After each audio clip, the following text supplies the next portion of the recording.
नमस्कार, मैं आपका अरुण कुमार स्वागत करता हूं आज के इस सेशन में। आज हम पहुंच चुके हैं क्लास 10th के चैप्टर नंबर 12 विद्युत धारा के चुंबकीय प्रभाव, magnetic effect of electric current पर। पिछले चैप्टर में हम पढ़े थे कि विद्युत धारा क्या है और उसमें एक प्रभाव पढ़ा था विद्युत धारा का, उसमें प्रभाव क्या। इस चैप्टर में पढ़ेंगे हम विद्युत धारा के चुंबकीय प्रभाव क्या, और इस सब से एग्जाम में क्वेश्चंस अच्छे खासे आते हैं। तो चलिए शुरू करते हैं और हम बड़ी प्यार से आराम से हम आपको सब कुछ पढ़ाएंगे, सब कुछ समझाएंगे। आइए एक एक लाइन बाय लाइन चलते हैं। ये क्या हो गया? इसको बोलते हैं मैग्नेटिक इफेक्ट। क्या बोला जाता है इसको? Magnetic effect. Magnetic effect of electric current, of electric current. तो magnetic effect of electric current को आइए हम देखने का प्रयास करते हैं। कह रहा है विद्युत के पिछले अध्याय में हमने विद्युत धारा के तापीय प्रभावों के बारे में अध्ययन किया। सही बात है, जो ने बताया जस्ट। विद्युत धारा के अन्य प्रभाव क्या हो सकते हैं? हम जानते हैं कि विद्युत धारावाही तार चुंबक की भांति व्यवहार करता है। इस तथ्य का पुनः अवलोकन करने के लिए आइए एक क्रियाकलाप को करते हैं। विद्युत देखो और क्या प्रभाव हो सकता है? रासायनिक प्रभाव भी होता है, चुंबकीय प्रभाव भी होता है, ऊष्मीय प्रभाव भी होता है। अभी हम यहाँ पे चुंबक के प्रभाव को देखने का प्रयास करेंगे और इसमें देखेंगे कि क्या कुछ होता है। ऐसे हम जानते हैं कि कोई चालक तार है, उससे जब विद्युत धारा प्रवाहित की जाती है तो उसके चारों तरफ एक चुंबकीय प्रभाव उत्पन्न हो जाता है। आइए देखते हैं इन सारी चीजों को आराम से, प्यार से, आराम से, प्यार से। क्या कह रहा है क्रियाकलाप? देखो क्रियाकलाप कह रहा है कि तांबे का एक सीधा मोटा तार लीजिए। किसका? तांबे का। और इससे चित्र 12.1 में दर्शाए गए अनुसार विद्युत प्रपथ के दो बिंदु एक्स वाई के बीच रखिए। यहां 12.1 दिखाया गया। एक्स वाई के अनुदेश एक तार को, इस तार को रखिए, धारावाहिक धारावाहिक चालक को रखिए। इस तांबे के तार के निकट क्षैतिज रूप में एक छोटी दिक्सूचक रखिए। इसकी सुई की स्थिति नोट कीजिए। अभी प्लग में कुंजी लगाकर विद्युत प्रपथ में धारा प्रवाहित कीजिए। दिक्सूचक चुंबक की स्थिति में क्या परिवर्तन होता है ये नोट करिए। ये कुछ नहीं कह रहा, बस ये कह रहा कि एक धारावाही चालक तार ले लो, सीधा धारावाहिक चालक तार, और इसके पास एक दिक्सूचक कंपास रखिए। और अभी देखिए कंपास का निडल किस दिशा में है। अब इसको बैटरी या सेल से कनेक्ट कर दीजिए और इलेक्ट्रिसिटी को पास होने दीजिए स्विच ऑन करके। तो देखेंगे कंपास का निडल पहले जिस अवस्था में था उस अवस्था में इसमें डिफ्लेक्शन हो गया। कंपास के निडल में क्या हो गया? डिफ्लेक्शन। अब कंपास का निडल क्या होता है? चुंबकीय पदार्थ होता है, छोटा चुंबक होता है। अब चुंबक को कौन प्रतिकर्षित करेगा? दूसरा चुंबक प्रतिकर्षित करेगा। और यहां पर तो कोई चुंबक है नहीं, यहां पर तो सिर्फ तार था, तार से विद्युत धारा प्रवाहित की गई। मतलब तार में जो विद्युत धारा प्रवाहित की गई उसकी वजह से शायद वहां पे चुंबकत्व का प्रभाव उत्पन्न हुआ होगा, उसकी वजह से ऐसा हो रहा होगा। हाँ, ऐसा ही होता है। धातु के चालक से विद्युत धारा प्रवाहित कराने पर दिक्सूचक हुई विक्षेपित होती है, डिफ्लेक्ट होती है। कह रहा है कि क्या कह रहा? देखो यहां क्या लिखा हुआ सो देखते हैं। कह रहा है कि हम देखते हैं कि सुई विक्षेपित हो जाती है। इसका तात्पर्य क्या है? इसका यह तात्पर्य है कि तांबे के तार से प्रवाहित विद्युत धारा ने एक चुंबकीय प्रभाव उत्पन्न किया है। इस प्रकार हम यह कह सकते हैं कि विद्युत और चुंबकत्व एक दूसरे से संबंधित है। तब गतिमान चुंबकों के विद्युतीय प्रभाव को आगे देखेंगे, फिलहाल हम यहां पे ये देख लेते हैं। ये विद्युत धारा का जो चुंबकीय प्रभाव है किसने दिया? जैसे विद्युत धारा के ऊष्मीय प्रभाव किसने दिए? तो जूल नाम के वैज्ञानिक ने दिया था, हमने देखा था। हम यहाँ पे देखना चाहते हैं कि विद्युत धारा के चुंबकीय प्रभाव किसने दिया। तो एक वैज्ञानिक का नाम है हंस क्रिश्चियन ऑर्स्टेड। उन्होंने सबसे पहले बताया कि जब किस धारावाहिक चालक तार से या भी किसी चालक तार से विद्युत धारा प्रवाहित की जाती है तो चालक के चारों तरफ एक चुंबकीय क्षेत्र उत्पन्न हो जाता है। चूंकि यह चुंबकीय प्रभाव विद्युत धारा के प्रवाहित करने के कारण उठा हुआ है, इसलिए इसको विद्युत धारा का चुंबकीय प्रभाव, विद्युत का चुंबकीय प्रभाव या magnetic effect of electric current कहते हैं। कौन थे? हैंस क्रिश्चियन ऑर्स्टेड 1777 से 1851 तक रहे। 19वीं शताब्दी के अग्रणी वैज्ञानिकों में से एक हांस क्रिश्चियन ऑर्स्टेड ने वैद्युत चुंबकत्व को समझने में एक निर्णायक भूमिका निभाई।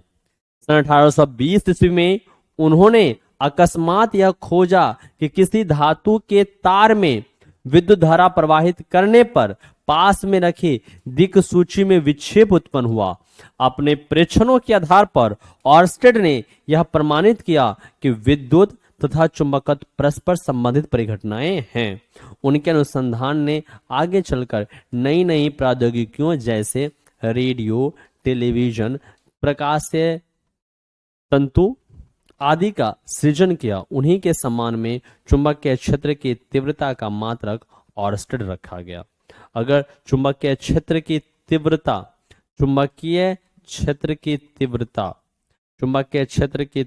का मात्रक क्या रखा गया? ऑर्स्टेड रखा गया उनके सम्मान में। किनके सम्मान में? हांस क्रिश्चियन ऑर्स्टेड के सम्मान में, जिन्होंने विद्युत धारा का चुंबकीय प्रभाव दिया। कह रहा है कि इस अध्याय में हम चुंबकीय क्षेत्रों तथा इसी प्रकार के विद्युत चुंबकीय प्रभावों का अध्ययन करेंगे। हम विद्युत चुंबकों तथा विद्युत मोटरों के विषय में भी अध्ययन करेंगे, जो विद्युत धारा के चुंबकीय प्रभाव पर आधारित होता है। इसके साथ ही हम विद्युत जनित्र के विषय में भी जानकारी प्राप्त करेंगे, जो गतिमान चुंबकों के विद्युतीय प्रभाव पर आधारित है। विद्युत मोटर, विद्युत जनरेटर, ये सब विद्युत धारा के चुंबकीय प्रभाव पर आधारित है। उस सब के बारे में भी हम अध्ययन करेंगे।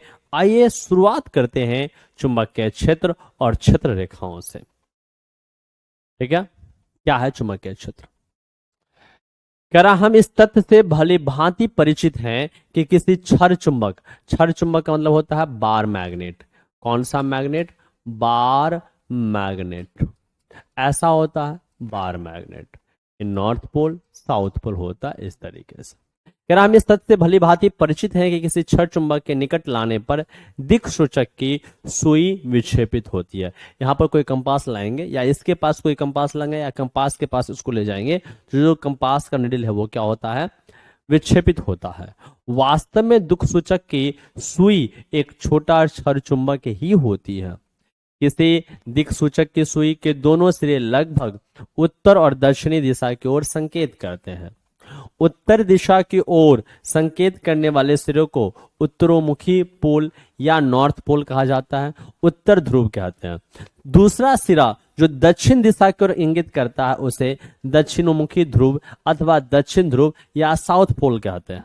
विविध क्रियाकलापों के द्वारा हमने यह परीक्षण किया कि चुंबकों के सजातीय ध्रुवों में परस्पर प्रतिकर्षण और विजातीय ध्रुवों में परस्पर आकर्षण होता है। ये बस ये बोल रहा है कि कोई भी क्षर चुंबक है उसको आप फ्रीली सस्पेंड कर लटका देते हैं तो ये क्षर चुंबक उत्तर और दक्षिण दिशा में जाके रुकता है। क्षर चुंबक का जो हिस्सा उत्तरी दिशा में जाके रुकता है उसको हम उत्तरी ध्रुव नॉर्थ पोल कहते हैं। जो हिस्सा दक्षिणी दिशा में जाके रुकता है उसको दक्षिणी ध्रुव साउथ पोल कहते हैं। क्लियर हो गया? यह भी परीक्षण से प्राप्त हुआ, पता चला कि कोई दो चुंबक है, दोनों का सेम ध्रुव, अगर इधर ये नॉर्थ पोल है और इधर भी नॉर्थ पोल पास में लाएंगे तो प्रतिकर्षण होगा। साउथ पोल है और साउथ पोल को पास में लाएंगे तो प्रतिकर्षण होगा। मतलब समान समान ध्रुव के बीच में प्रतिकर्षण होते हैं, जबकि असमान नॉर्थ और साउथ के बीच में आकर्षण होते हैं। तो साउथ साउथ में प्रतिकर्षण होंगे, नॉर्थ नॉर्थ में प्रतिकर्षण होंगे, जबकि साउथ नॉर्थ में क्या होता है? आकर्षण होता है। ये तो जग जाहिर है, पूरी दुनिया जानते हैं। आइए अब हम देखते हैं ये क्या है। एक क्षर चुंबक है, ऐसा क्षर चुंबक होता हमने बनाया। एक क्रियाकलाप देखते हैं। कह रहा है किसी चिपचिपे पदार्थ का उपयोग करके ड्राइंग बोर्ड पर सफेद कागज लगाइए। एक ड्राइंग बोर्ड लीजिए, उस पर एक सफेद कागज लगा लीजिए। लगा लिया हमने। इसके बीचों बीच एक क्षर चुंबक रखिए, वहां पे क्षर चुंबक रख लिया।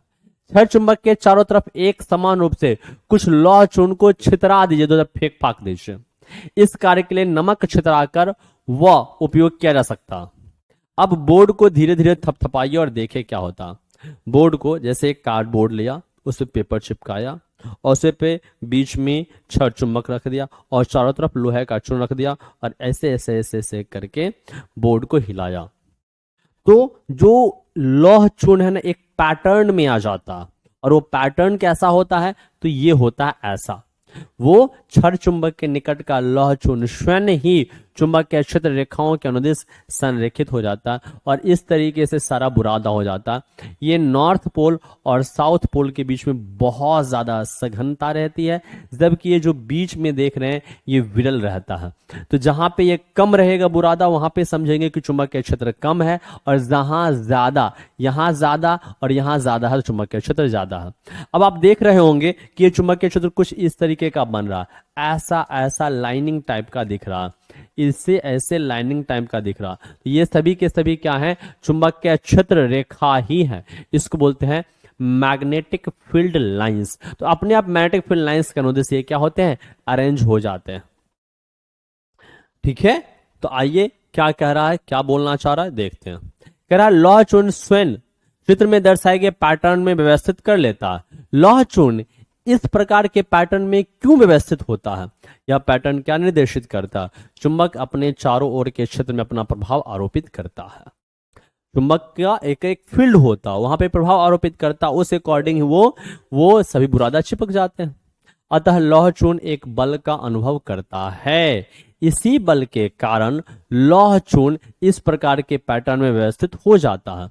किसी चुंबक के चारों ओर का वह क्षेत्र जिसमें उसके बल का संसूचन किया जा सकता है, वह चुंबकीय क्षेत्र कहलाता।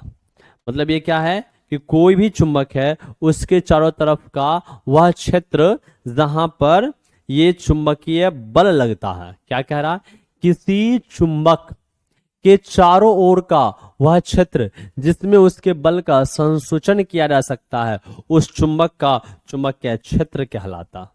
वह रेखाएं जिनके अनुदिश लौह चूर्ण स्वयं संरेखित हो जाते हैं, उन रेखाओं को चुंबकीय क्षेत्र रेखाएं या चुंबकीय बल रेखाओं का निरूपण करते, उसको चुंबकीय बल रेखा कहते हैं। तो जैसे ये सिंपल सी बात, ये एक क्या है, ये क्षण चुंबक है, और इस क्षण चुंबक के चारों तरफ जो एरिया है, जो फील्ड है, उसको मैग्नेटिक फील्ड चुंबकीय क्षेत्र कहते हैं। और वो मैग्नेटिक फील्ड जिस तरीके से है उसको डॉटेड लाइन से हम दिखाते हैं, उसी को चुंबकीय क्षेत्र रेखाएं मैग्नेटिक फील्ड लाइंस बोलते हैं। और ये मैग्नेटिक फील्ड लाइंस कैसी होती हैं, ये आभासी होती हैं, ये इमेजिनरी होती है। चुंबकीय क्षेत्र रेखाएं कोई रियल नहीं होती है, इमेजिनरी होती है, इमेजिनरी फील्ड लाइंस होती हैं। ये प्रभाव रियल होता है, लेकिन कोई रेखा थोड़े, एक मैग्नेट के चारों तरफ कोई आपको रेखा थोड़े दिखाई देता। कह रहा है क्या किसी क्षण चुंबक के चारों चुंबकीय क्षेत्र रेखाएं प्राप्त करने के अन्य कोई उपाय भी हैं। वास्तव में आप स्वयं किसी क्षण चुंबक के चुंबकीय क्षेत्र सहायता खींच सकते हैं, हाँ खींचा जा सकता कि नहीं। कह रहा है कि क्रियाकलाप देखते हैं। कह रहा है एक क्षण चुंबक और एक छोटे दिक्सूचक लीजिए, क्षण चुंबक लीजिए और एक दिक्सूचक लीजिए। जैसे क्षण चुंबक है और ये दिक्सूचक है, और इसको अलग अलग जगह पर रख के ये देखिए, और देखने के बाद ये देखिए कि दिक्सूचक जो है ना किस तरीके से घूम जाता। जैसे यहां पे रखा तो दिक्सूचक ऐसा है, यहां पे रखा ऐसा है, ऐसा है, अब ऐसे होते जाएगा, ऐसे होते जाएगा, ऐसे। तो ये एक ऐसा पैटर्न बना रहा जिससे पता चल रहा है कि ये कर्व होता है चुंबकीय बल रेखाएं, और नॉर्थ पोल से चुंबकीय बल रेखाएं निकलती हैं और साउथ पोल में इंटर करती हैं। आइए यहां पे देखते हैं क्या बोल रहा। करेक्ट, क्षण चुंबक और छोटे दिक्सूचक लीजिए। किसी चिपचिपे पदार्थ से ड्राइंग बोर्ड पर चिपकाए गए सफेद कागज के बीचों बीच चुंबक को रख दिया। चुंबक की सीमा रेखाएं अंकित करिए, कर दिया। दिक्सूची को चुंबक के उत्तरी ध्रुव के निकट ले जाइए। यह कैसे व्यवहार करता, दिक्सूची का दक्षिण ध्रुव चुंबक के उत्तर ध्रुव की ओर संकेत करता, दिक्सूची का उत्तर ध्रुव दक्षिण ध्रुव की ओर की दूरी और संकेत करता। दिक्सूची के दोनों सिरों की स्थितियों की नुकीली पेंसिल से अंकित कीजिए, और हम यही अलग अलग पोजीशन पे आप लेके जाइए। कह रहा है कि अब दिक्सूची को इस प्रकार रखें कि इसका दक्षिण ध्रुव उस स्थिति पर आ जाए जहां पहले उत्तर ध्रुव की स्थिति को अंकित किया गया था। उत्तर ध्रुव की इस नई स्थिति को अंकित कीजिए। यही क्रिया को क्या करना है, बार बार दोहराते जाना है, और इस तरीके का एक पैटर्न मिलेगा हमको। क्या कह रहा है, इस तरीके का पैटर्न हमको मिलेगा। क्या कह रहा है यहां पे देखो, कह रहा है किसी चुंबकीय क्षेत्र रेखा के अनुदिश गमन करते समय दिक्सूची के विक्षेप का परीक्षण कीजिए। चुंबक के ध्रुवों के निकट जाने पर सुई के विक्षेप में वृद्धि होती है। क्या बोल रहा है, चुंबक के ध्रुवों के निकट जाने पर, चुंबक के ध्रुवों के निकट जाने पर उसके विक्षेप में वृद्धि होती है। और किसी छड़ चुंबक के चारों ओर क्षेत्र रेखाएं कैसी होती है, ऐसे। ये इसका नॉर्थ है, इसका साउथ है, तो नॉर्थ से निकलेगा, साउथ पर इंटर करेगा। नॉर्थ उधर है, साउथ इधर है, तो नॉर्थ से निकलेगा, साउथ पर इंटर करेगा, नॉर्थ से निकलेगा, साउथ पर इंटर करेगा। चुंबक के बल रेखाएं ऐसे निकलेंगी और ऐसे इंटर करेंगे। चुंबक के बल रेखाएं ऐसे निकलेंगी और ऐसे इंटर करेगी, मतलब नॉर्थ से निकलती हैं और ये साउथ पर इंटर करते हैं। क्या कह रहा, सो देखो, कह रहा चुंबकीय क्षेत्र एक ऐसी राशि है जिसमें परिमाण और दिशा दोनों होते हैं। इसलिए क्या है, किसी चुंबकीय क्षेत्र की दिशा वह मानी जाती है जिसके अनुदिश दिक् सूची का उत्तर ध्रुव उस क्षेत्र के भीतर गमन करता। इसलिए परिपाटी के अनुसार चुंबकीय क्षेत्र रेखाएं चुंबक के उत्तर ध्रुव से प्रकट होती है। इसलिए परिपाटी के अनुसार चुंबकीय क्षेत्र रेखाएं चुंबक के उत्तर ध्रुव से प्रकट होती हैं तथा दक्षिणी ध्रुव में विलीन हो जाती है। चुंबक के भीतर चुंबकीय क्षेत्र रेखाओं की दिशा उसके दक्षिण ध्रुव से उत्तर ध्रुव की ओर जाती है और चुंबकीय क्षेत्र एक बंद वक्र बनाती है। क्या कहना चाह रहा, आइए इसको हम यहां पे ड्रॉ करके समझाते हैं। कहना ये चाह रहा कि ये चुंबकीय, ये है बार मैग्नेट, ये क्या है आपका, एक क्षर चुंबक। इसको अगर मैं नॉर्थ पोल मान लूं और इसको मैं अगर साउथ पोल मान लूं, तो चुंबकीय बल रेखाएं नॉर्थ पोल से ऐसे निकलती है और ऐसे होते साउथ पोल में इंटर करती है। चुंबकीय रेखाएं नॉर्थ पोल से निकलती हैं और ऐसे होते साउथ पोल में इंटर करती है। तो चुंबक के बाहर, चुंबक के बाहर आप देख रहे हैं ये बाहर का क्षेत्र है। चुंबक के बाहर चुंबकीय क्षेत्र नॉर्थ से निकलकर साउथ की तरफ जाती है, जबकि चुंबक के अंदर क्या हो रहा है, तो देखो ये क्लोज लूप बनाएगा। तो क्लोज लूप तब बनेगा जब ये आगे तक ऐसे बढ़ेगा, आगे तक बढ़ेगा तो ऐसे गया, ऐसे गया, तो ये ऐसे जाएगा। फिर ये कैसे होगा, ऐसे निकला, ऐसे गया, ऐसे गया, तो ये आगे क्लोज लूप बनाएगा, तो ये ऐसे जाएगा। तो आप देख रहे हैं चुंबक के अंदर अपने आप क्या हो गया, साउथ से निकल के नॉर्थ की तरफ जा रहा। चुंबक के बाहर नॉर्थ से निकल के साउथ की तरफ चुंबक के बल रेखाएं जा रहा था, जबकि चुंबक के अंदर साउथ से निकलकर नॉर्थ की तरफ जा रहा है। तो अंदर में क्या होता है, साउथ से नॉर्थ की तरफ, और ये भी एग्जाम में पूछे जाते हैं। चुंबकीय बल रेखाएं चुंबक के बाहर साउथ से निकल के नॉर्थ की तरफ जाता है, जबकि चुंबक के अंदर चुंबकीय बल रेखाएं चुंबक के बाहर नॉर्थ से निकलकर साउथ की तरफ जाता है, जबकि चुंबक के अंदर साउथ से निकलकर नॉर्थ की तरफ जाता है। ये बातें ये समझाने का प्रयास करा। और चुंबकीय बल रेखाएं परिमाण के साथ साथ इसमें दिशा भी होती है, इसलिए कैसी है, सदिश राशि। कह रहा चुंबकीय क्षेत्र की आपेक्षिक प्रबलता को क्षेत्र रेखाओं की निकटता की कोटि के द्वारा दर्शाया जाता है। जितना ज्यादा पास पास चुंबकीय बल रेखाएं होगा उतना ज्यादा स्ट्रांग होगा। जहां पर चुंबकीय क्षेत्र रेखाएं अपेक्षाकृत अधिक निकट होती हैं वहां चुंबकीय क्षेत्र अधिक प्रबल होता है, अर्थात वहां पर विद्यमान किसी अन्य चुंबक के ध्रुव पर चुंबकीय क्षेत्र के कारण अधिक बल कार्य करेगा। दो क्षेत्र रेखाएं कहीं भी एक दूसरे को प्रतिच्छेद नहीं करती है। दो चुंबकीय बल रेखाएं एक दूसरे को कभी भी काटती नहीं है। Magnetic field lines never intersect each other. यदि वे ऐसा करें तो इसका यह अर्थ होगा कि परिच्छेद बिंदु पर दिक् सूची को रखने पर उसकी सुई दो दिशाओं की ओर इंगित करेगा, जो कि संभव नहीं है। किसी वस्तु को मान लेते गोल घुमा रहे हैं और छोड़ देंगे तो वो एक ही दिशा में जाएगा, और वो भी उसकी स्पर्श रेखे टेंजेंशियली डायरेक्शन में जाता। ऐसा नहीं किसी पत्थर के टुकड़े को छोड़ेंगे तो इधर भी चला जाएगा, इधर भी चला जाएगा। एक समय में एक वस्तु की गति की दिशा या उसकी दिशा एक ही दिशा में हो सकती है, लेकिन जब ये चुंबकीय बल रेखा ये है और इस पॉइंट पर डायरेक्शन ऐसा होगा, अगर यही चुंबकीय बल रेखा यही पॉइंट पे कटेगा, इसका डायरेक्शन ऐसे होगा, तो एक ही पॉइंट पर चुंबकीय बल रेखाओं का ये डायरेक्शन नहीं हो सकता। एक पॉइंट पर एक चुंबकीय बल रेखाओं का एक ही डायरेक्शन होगा, लेकिन अगर दोनों एक दूसरे को कट करेगा तो एक पॉइंट पर चुंबकीय बल रेखाओं का दो डायरेक्शन होगा। दिक्सूचक दो दिशा को दर्शाएगा, जो संभव नहीं है, इसलिए चुंबकीय बल रेखाएं एक दूसरे को कभी भी कट नहीं करती हैं। इतनी बात क्लियर हो गया क्या? इतनी बात क्लियर हो गया क्या? क्या क्या समझा? चुंबकीय बल रेखाएं एक तो आभासी रेखाएं हैं, दूसरा एक वक्र का निर्माण करती है, तीसरा चुंबकीय बल रेखाएं चुंबक के बाहर नॉर्थ से निकलकर साउथ की तरफ और चुंबक के अंदर साउथ से निकलकर नॉर्थ की तरफ जाता है, चौथा चुंबकीय बल रेखाएं जहां जहां पास होगा वहां पे चुंबकीय बल क्षेत्र ज्यादा होगा, जहां कम होगा वहां कम होगा, पांचवा पोल के पास चुंबकीय बल रेखाएं ज्यादा सघन होता है और बीच में चुंबकीय बल रेखाएं कम होता है, छठा जो चुंबकीय बल रेखाएं हैं वो कभी भी एक दूसरे को नहीं काट सकती, इंटरसेक्ट नहीं कर सकती, क्योंकि अगर ऐसा हुआ तो एक पॉइंट पर दो चुंबकीय बल रेखाओं की दिशा हो जाएगी, जो कि संभव नहीं है। कह रहा अब आइए इस कॉन्सेप्ट को समझते हैं।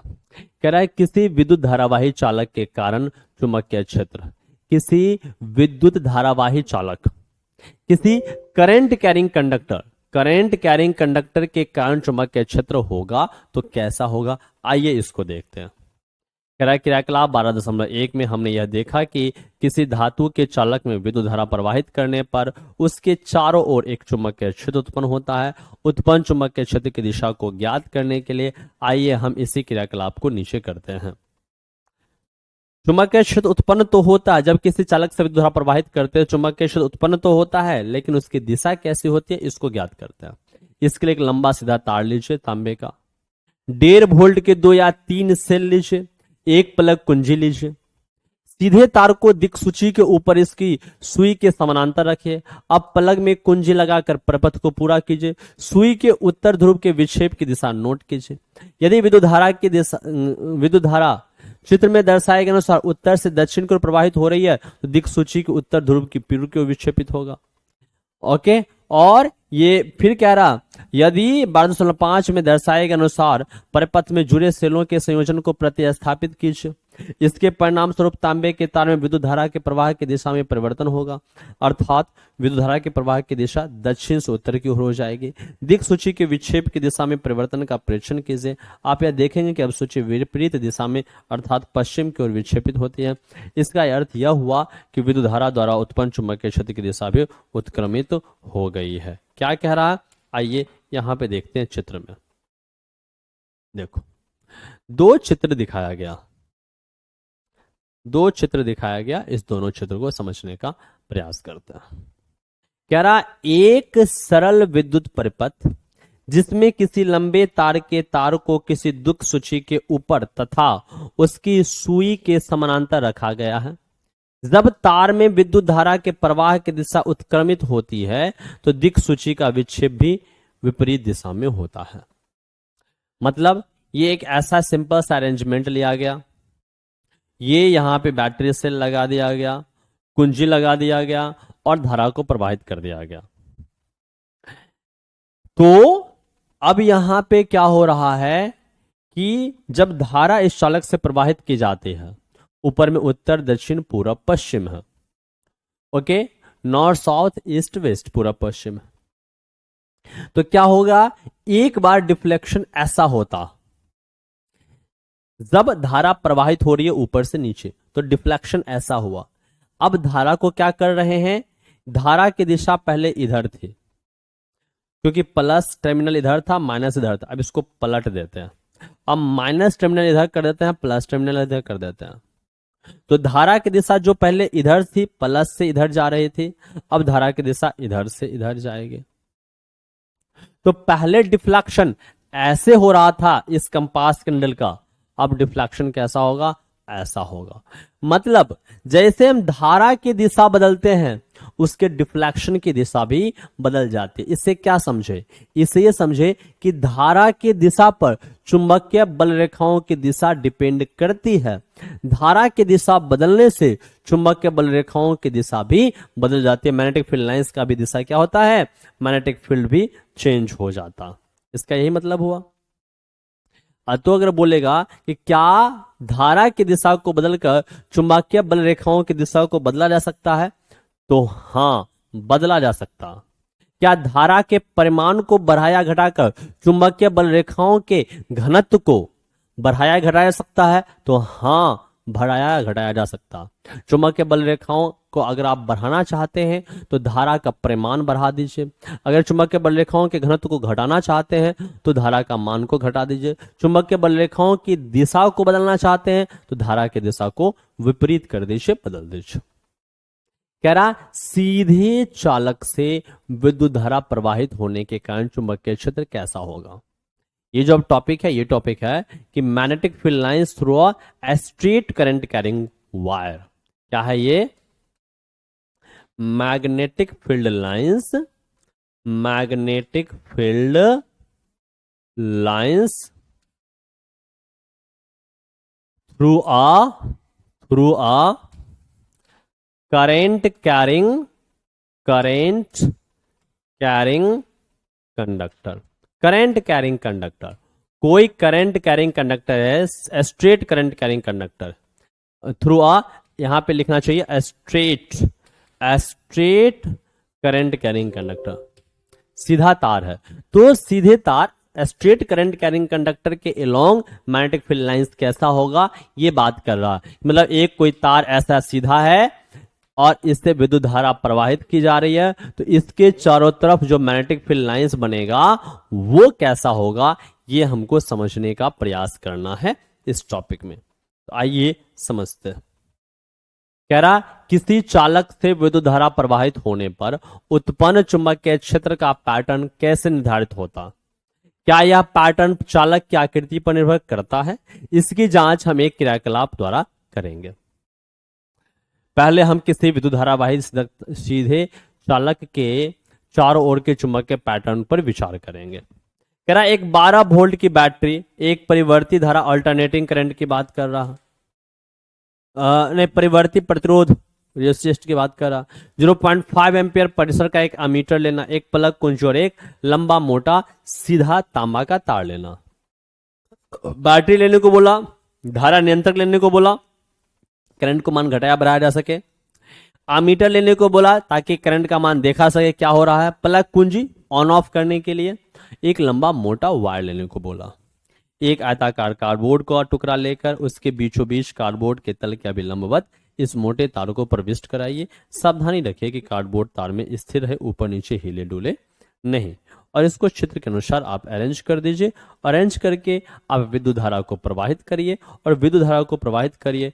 अरेंज करके बहुत सारा उस पर आयरन फिलिंग्स लौह चूर्ण छिड़क दीजिए। उस पर क्या करिए, धारा नियंत्रण के परिवर्तन को किसी एक नियत स्थिति पर रखिए। एमीटर में विद्युत धारा को प्रवाहित करने से पहले चेक कर लीजिए सबको। फिर बोला कुंजी लगाकर प्रपथ बंद कीजिए ताकि तांबे के तार से विद्युत धारा प्रवाहित हो। यह सुनिश्चित कीजिए कि कुंजी एक्स तथा वाई के बीच में लगा हो। तांबे के तार ऊर्ध्वाधर सीधा रखें। कार्डबोर्ड को हल्के से कुछ बार थपथपाएं। लौह चूर्ण के पैटर्न का परीक्षण कीजिए।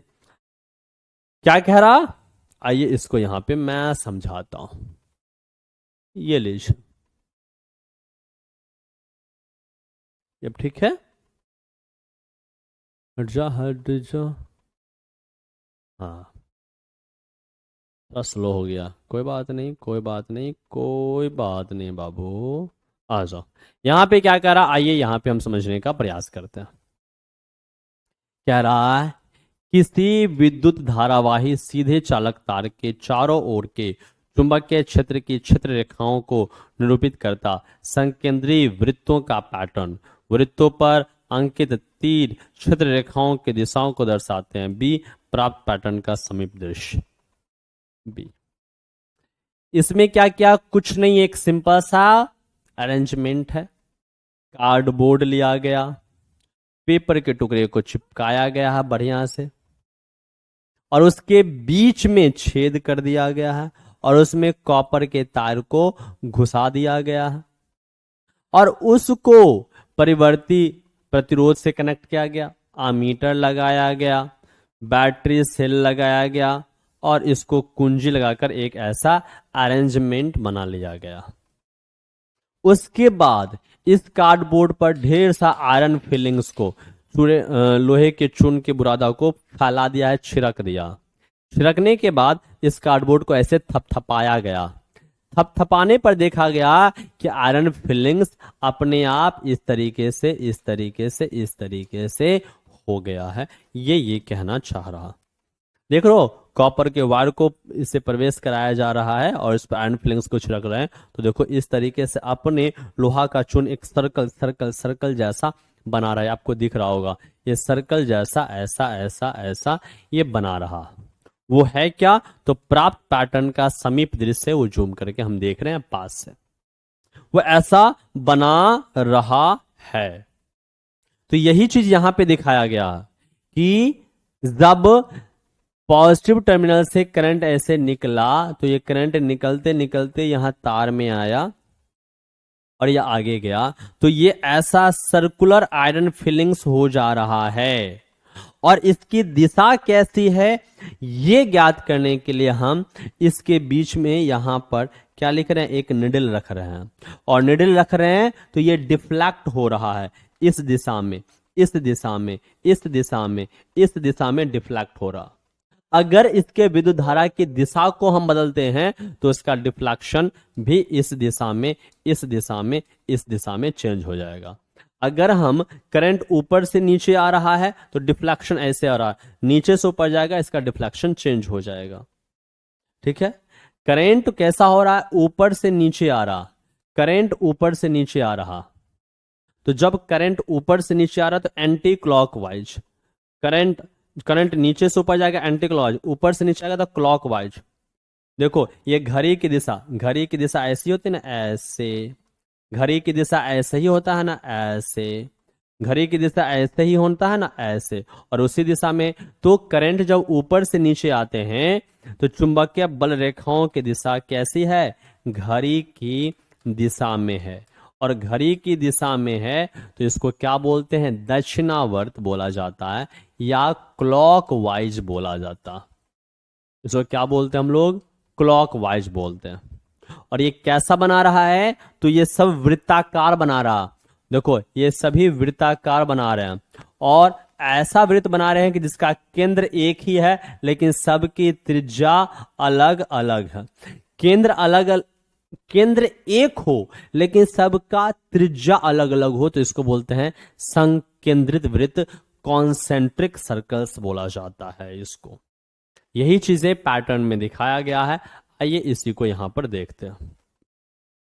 कह रहा है यदि तांबे के तार में प्रवाहित विद्युत धारा के परिमाण को परिवर्तित कर दें तो किसी दिए गए बिंदु पर रखे दिक्सूचक के विक्षेप पर क्या प्रभाव पड़ता है, तो भैया उसके डिफ्लेक्शन का रेट भी बढ़ जाएगा। करंट बहुत ज्यादा देंगे तो डिफ्लेक्शन थोड़ा तेज होगा, कम करेंगे डिफ्लेक्शन कम होगा। इसे देखने के लिए तार में विद्युत धारा को परिवर्तित कीजिए। हम पाते हैं कि सुई के विक्षेप में भी परिवर्तन होता। सही बात, वास्तव में जब विद्युत धारा के परिमाण में वृद्धि होती है तो विक्षेप में भी वृद्धि होती है। इससे यह निर्दिष्ट होता है कि जैसे जैसे तार में प्रवाहित विद्युत धारा के परिमाण में वृद्धि होती है तो किसी दिए गए बिंदु पर उत्पन्न चुंबकीय क्षेत्र के परिमाण में भी वृद्धि होती है। मतलब अगर किसी धारावाही चालक तार में विद्युत धारा का मान बढ़ा देते हैं तो उसके चारों तरफ से चुंबकीय बल रेखाएं उत्पन्न हो रहा है या चुंबकीय बल क्षेत्र उत्पन्न हो रहा है, उसका परिमाण भी बढ़ जाता है। ये कैसे पता चला, डिफ्लेक्शन का रेट बढ़ जाता।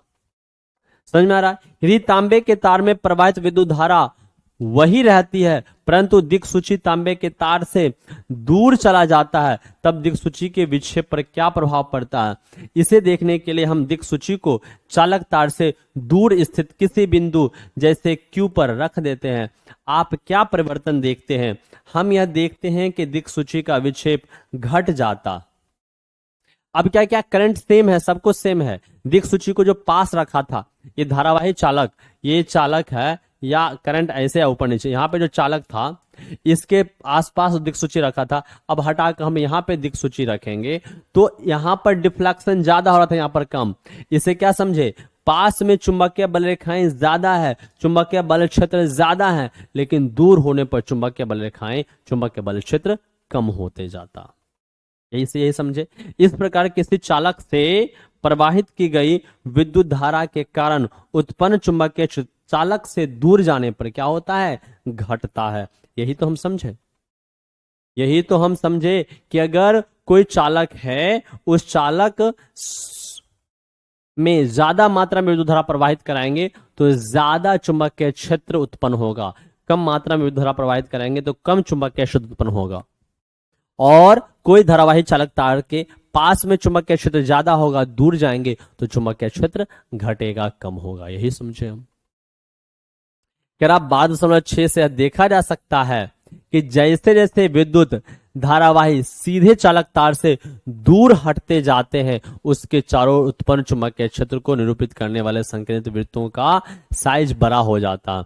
ये पास में था चुंबकीय बल रेखाओं का, ये वृत्त छोटा था, थोड़ा दूर गया, दूर हो गया, बड़ा होते जाता। जैसे जैसे दूर होते जाता है, जो संकेंद्रित वृत्त है, कॉन्सेंट्रिक सर्कल्स है, उसका आकार बड़ा होते जाता। ये हमने प्रेक्षण 1 से समझा। अब इस चुंबकीय बल रेखाओं की दिशा कैसी होगी, इस दिशा को ज्ञात करने के लिए क्लॉकवाइज होगा या एंटी क्लॉकवाइज होगा, उसको ज्ञात करने के लिए हम लोग दक्षिण हस्त अंगुष्ठ नियम या इसी को राइट हैंड, क्या बोला जाता है इसको, राइट हैंड थंब रूल बोला जाता। राइट हैंड थंब रूल बोला जाता है। इसको क्या बोलते हैं हम लोग, राइट हैंड थंब रूल बोलते हैं। इसको क्या बोला जाता है, राइट हैंड थंब रूल। अभी हमने देखा कि कोई धारावाही चालक तार है, सीधी धारावाही चालक तार है, तो इसके चारों तरफ एक चुंबकीय बल रेखाएं उत्पन्न होती हैं, वो भी सर्कुलर उत्पन्न होती है, संकेंद्रित उत्पन्न होती है, बहुत सारा होता है, केंद्र एक होता है, उसके 14 चुंबकीय बल रेखाएं उत्पन्न होती है। ये हमने देखा। हमने ये देखा कि पास में चुंबकीय घनत्व ज्यादा होता है, चुंबकीय बल रेखाओं का घनत्व ज्यादा होता है, दूर जाते जाते चुंबकीय बल रेखाओं का घनत्व घटते जाता है, क्योंकि निडल में डिफ्लेक्शन कम होते जाता है। हमने ये देखा कि पास वाले का सर्कल का साइज छोटा होता है, जैसे जैसे दूर जाते हैं आकार इसका बड़ा होते जाता है। हमने ये देखा कि जो चुंबकीय बल रेखाएं होती हैं वो पास में ज्यादा होती हैं, दूर में कम होता है। हमने ये देखा कि जब अगर हम क्या करें, इसमें ज्यादा मात्रा में करंट को प्रवाहित करें तो ज्यादा सघन चुंबकीय बल रेखाएं बनती हैं। ये सब हमने देखा। अब हम दिशा ज्ञात करना चाह रहे हैं। किसी विद्युत धारावाही चालक से संबंध चुंबकीय क्षेत्र की दिशा ज्ञात करने का एक सुगम उपाय नीचे दिया गया। क्या है उपाय? कह रहा कल्पना कीजिए कि आप अपने दाहिने हाथ में विद्युत धारावाही चालक को इस प्रकार पकड़े हुए हैं कि आपका अंगूठा विद्युत धारा की दिशा की ओर इंगित करता। अंगूठा किधर इंगित करता? अंगूठा किधर इंगित करता? अंगूठा विद्युत धारा के दिशा की ओर। मतलब किसी धारावाही चालक तार, इसे धारावाही चालक तार है तो इसको लेफ्ट हैंड में नहीं पकड़ना, इसको राइट हैंड में पकड़ लेना। पकड़ लिया। अब राइट हैंड में किस तरीके से पकड़ना? इस तरीके से पकड़ना है कि जिधर धारा जा रही है उधर अंगूठा होना चाहिए। तो अंगूठा ऊपर है, धारा भी ऊपर है। अगर ऐसे है तो इसको पकड़ लीजिए और इस तरीके से आप पकड़ लेंगे तो जो चारों ये चुंबकीय बल रेखाएं हैं, जिस दिशा में धारा है उस दिशा में अगर अंगूठा है तो ये चारों जो उंगलियां हैं, चारों उंगलियां इस धारावाही चालक तार के कारण उत्पन्न चुंबकीय बल रेखाओं को दिखाएगा। मतलब नीचे से ऊपर अगर धारा जा रही है तो चुंबकीय बल रेखाएं ऐसे ऐसे एंटी क्लॉकवाइज होगा, और धारा ऊपर से नीचे प्रवाहित हो रही है, धारा ऊपर से नीचे प्रवाहित हो रही है। इसे राइट हैंड में इस तरीके से पकड़ेंगे, नीचे अंगूठा तो नीचे धारा, तो इसको ऐसे पकड़ेंगे और इसको ऐसे घुमाएंगे तो ये चुंबकीय बल रेखाओं को दिखाएगा और ये दक्षिणावर्त है, ये क्लॉकवाइज। क्लॉकवाइज को दक्षिणावर्त बोलते हैं, एंटी क्लॉकवाइज को वामावर्त बोलते हैं हिंदी में। ठीक है। तो अगर विद्युत धारा ऊपर की दिशा में है तो चुंबकीय बल रेखाएं एंटी क्लॉकवाइज वामावर्त होता है, जबकि अगर धारा नीचे की दिशा में है तो चुंबकीय बल रेखाएं क्लॉकवाइज यानी दक्षिणावर्त होता है। मुझे उम्मीद है कि बात क्लियर हो गया होगा। कह रहा है कि कल्पना कीजिए, आइए हम फिर से देख लेते हैं, आपके लिए क्या ना करूं मैं। कह रहा है कि कल्पना कीजिए कि आप अपने दाहिने हाथ में विद्युत धारावाही चालक को इस प्रकार पकड़े हुए हैं कि आपका अंगूठा विद्युत धारा की दिशा की ओर संकेत करता है, तो आपकी उंगलियां चालक के चारों चुंबकीय क्षेत्र की क्षेत्र रेखाओं के दिशा में लिपटी होंगी। जैसा कि चित्र में दिखाया गया है, इसको दक्षिण हस्त अंगूठा नियम या दायां हस्त नियम बोला जाता और इसे मैक्सवेल भी नियम भी कहा जाता। देखो यही क्या किया, करंट ऊपर से नीचे आ रहा तो ऊपर से नीचे आया, तो इसको ऐसे पकड़ा, हमारे जैसे ही पकड़ा है, तो ये देखो क्लॉकवाइज हो गया। तो ये क्लॉकवाइज, तो घड़ी ऐसे ही तो घूमता है, यही चुंबकीय क्षेत्र की दिशा हो गई। तो करंट, इससे क्या सीखे, अगर करंट नीचे से ऊपर जा रहा है तो चुंबकीय बल रेखाएं एंटी क्लॉकवाइज, और करंट ऊपर से नीचे आ रहा तो चुंबकीय बल रेखाएं क्लॉकवाइज बनती है, ये ध्यान में रखना। करंट नीचे से ऊपर जा रहा तो एंटी क्लॉकवाइज वामावर्त बनती है, जबकि करंट ऊपर से नीचे आ रहा तो क्लॉकवाइज दक्षिणावर्त करंट बनती है। ये बात आपको समझ में आ गया होगा। क्या कह रहा है कि उदाहरण, किसी क्षैतिज शक्ति संचरण लाइन पावर लाइन में पूर्व से पश्चिम दिशा की ओर, पूरब से पश्चिम दिशा, नॉर्थ साउथ ईस्ट वेस्ट, उत्तर दक्षिण पूरब पश्चिम, तो पूरब से पश्चिम दिशा की ओर विद्युत धारा प्रवाहित हो रही है। इसके ठीक नीचे किसी बिंदु पर तथा इसके ठीक ऊपर के किसी बिंदु पर चुंबकीय क्षेत्र की दिशा कैसी होगी। ठीक नीचे यहां पर चुंबकीय क्षेत्र की दिशा कैसी होगी और ठीक नीचे क्या होगा, ठीक ऊपर ठीक नीचे। जब करंट इधर से इधर जा रहा तो ऊपर चुंबकीय बल रेखाओं की दिशा कैसी होगी, इधर कैसी होगी, ये बताना।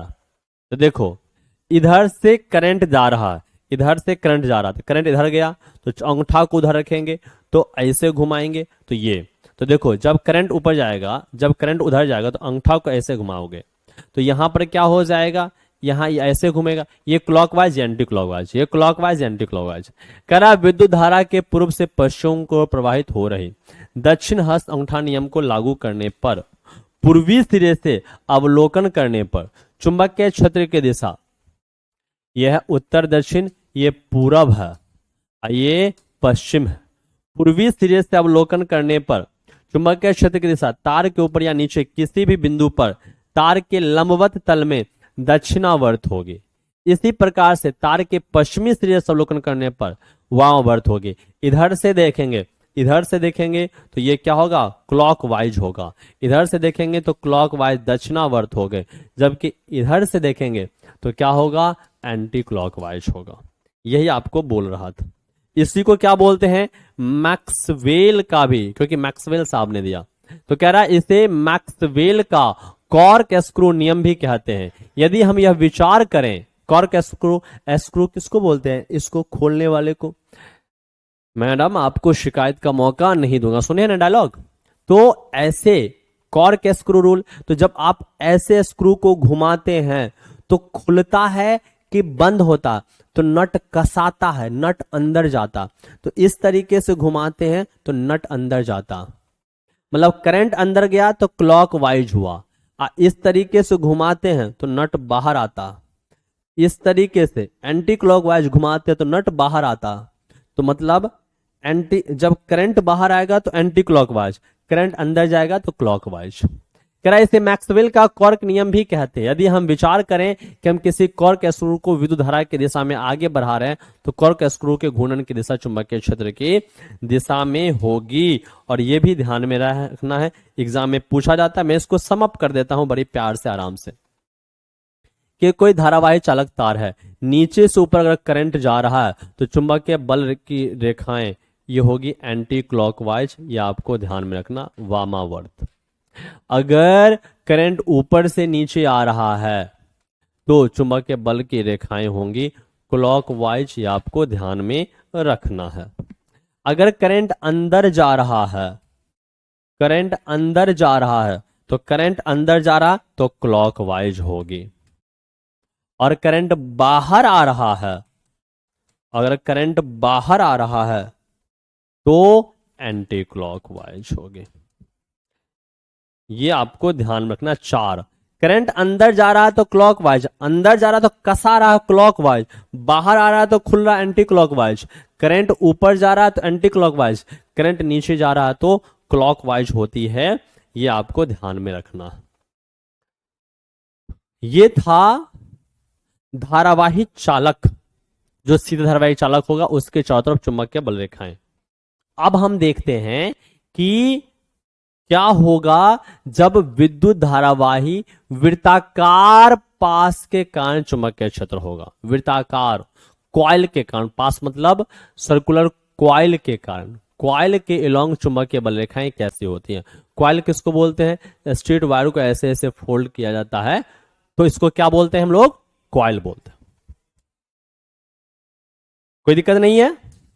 अगर आपसे पूछ लेगा अब तक हमने किसी सीधे धारावाही चालक के कारण उसके चारों ओर उत्पन्न चुंबकीय क्षेत्र रेखाओं का पैटर्न देखा है, मान लीजिए इस तार को मोड़कर एक वृत्ताकार पास लूप बनाया जाता और फिर इसमें विद्युत धारा प्रवाहित कराते हैं। वृत्ताकार लूप बनाया जाता और फिर विद्युत धारा हम पास कराते हैं, तब इसके द्वारा उत्पन्न चुंबकीय क्षेत्र रेखा कैसा प्रतीत होगा, यह हमको बताना।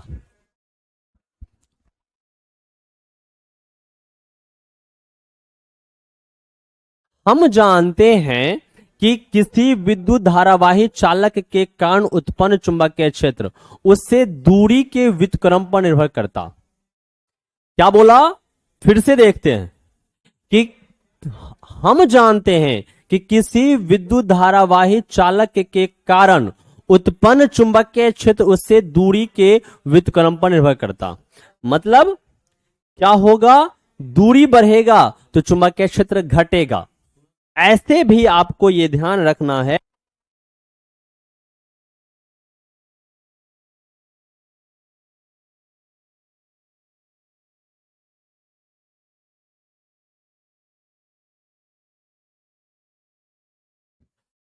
कह रहा है कि हम जानते हैं कि किसी विद्युत धारावाही चालक के कारण उत्पन्न चुंबकीय क्षेत्र उससे दूरी के व्युत्क्रम पर निर्भर करता।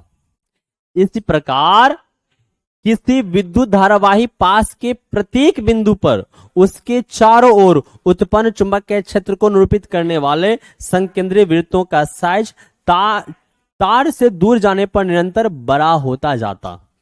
जैसे ही हम वृत्ताकार पास के केंद्र पर पहुंचते हैं, इन बृहत वृत्तों के चाप सरल रेखाओं जैसे प्रतीत होने लगते हैं। कह रहा है विद्युत धारावाही तार के प्रत्येक बिंदु से उत्पन्न चुंबकीय क्षेत्र रेखाएं पास के केंद्र पर सरल रेखा जैसी प्रतीत होने लगती है। क्या कहना चाह रहा है, आइए इसको देखते हैं।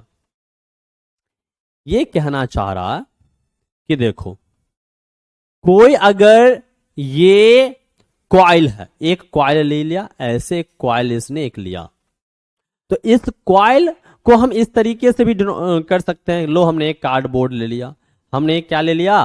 कार्डबोर्ड ले लिया, ठीक है।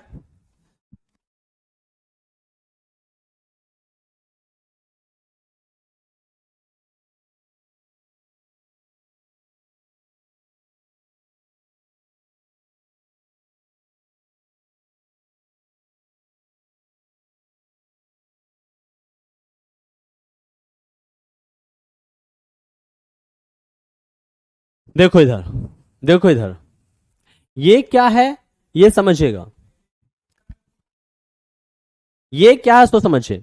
ये एक कॉइल है। कॉइल क्या होता है? एक सीधा तार है, ये सीधा तार है, इसको हम ऐसे घुमा देंगे तो एक कॉइल बन जाएगा। तो ये एक एक क्या हो गया? कॉइल हो गया। अब इस कॉइल को हमने क्या किया? तार से कनेक्ट कर लिया। तार से क्या किया? हमने कनेक्ट किया। तो अब देखो, इससे विद्युत धारा निकलेगा, ये इससे जाएगा, इससे प्रवाहित होगा, विद्युत धारा जाएगा, विद्युत धारा जाएगा, विद्युत धारा आएगा और इधर से कंप्लीट एक सर्किट बनाएगा। ठीक है, ये बात क्लियर हो गया है। तब देखेंगे तो इसको देखा जाए तो छोटे से पार्ट में ये भी एक स्ट्रेट वायर की तरह बिहेव करेगा और ये भी छोटे से पार्ट में एक स्ट्रेट वायर की तरह बिहेव करेगा।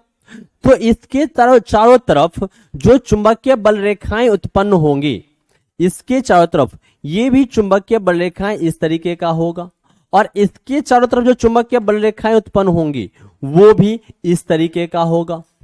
तो अब क्या होगा कि जैसे इस केंद्र से दूर जाते जाएंगे चुंबकीय बल रेखाएं लगभग लगभग सीधा होगा। देखो अगर मैं टुकड़ा टुकड़ा लूं तो ये लगभग लगभग क्या होगा, सीधा होगा। तो जैसे इससे इधर आएंगे, इससे इधर आएंगे, तो पास में चुंबकीय बल रेखाएं लगभग सीधा स्ट्रेट बनाएगा। कैसा बनाएगा, स्ट्रेट बनाएगा, और सबकी दिशा एक तरफ हो जाएगी। मतलब अगर ऐसा था, हमने यहां पे ऐसा ड्रॉ किया था कि हमने यहां पे ऐसा ड्रॉ किया था, ठीक है, तो इस ऐसा ऐसा चुंबकीय क्षेत्र रेखा बनेगा, ऐसा बनेगा, इसके चारों तरफ भी चुंबकीय क्षेत्र रेखाएं ऐसा बनेगा। तो ये क्या होगा, ये एक तरफ हो जाएगा। क्यों, क्योंकि ये क्लॉकवाइज क्लॉकवाइज क्लॉकवाइज क्लॉकवाइज, इधर क्या जाएगा, ये भी क्लॉकवाइज क्लॉकवाइज क्लॉकवाइज क्लॉकवाइज, इधर से ये इधर से ये एंटी क्लॉकवाइज है, इधर से ये क्लॉकवाइज है, और दोनों एक ही दिशा में, दोनों एक ही दिशा में जाएंगे लंबवत। तो सतह के बीच में कैसा, ये बीच में कैसा हो रहा, सतह के लंबवत हो जाएगा, बीच में कैसा होगा, सतह के लंबवत हो जाएगा।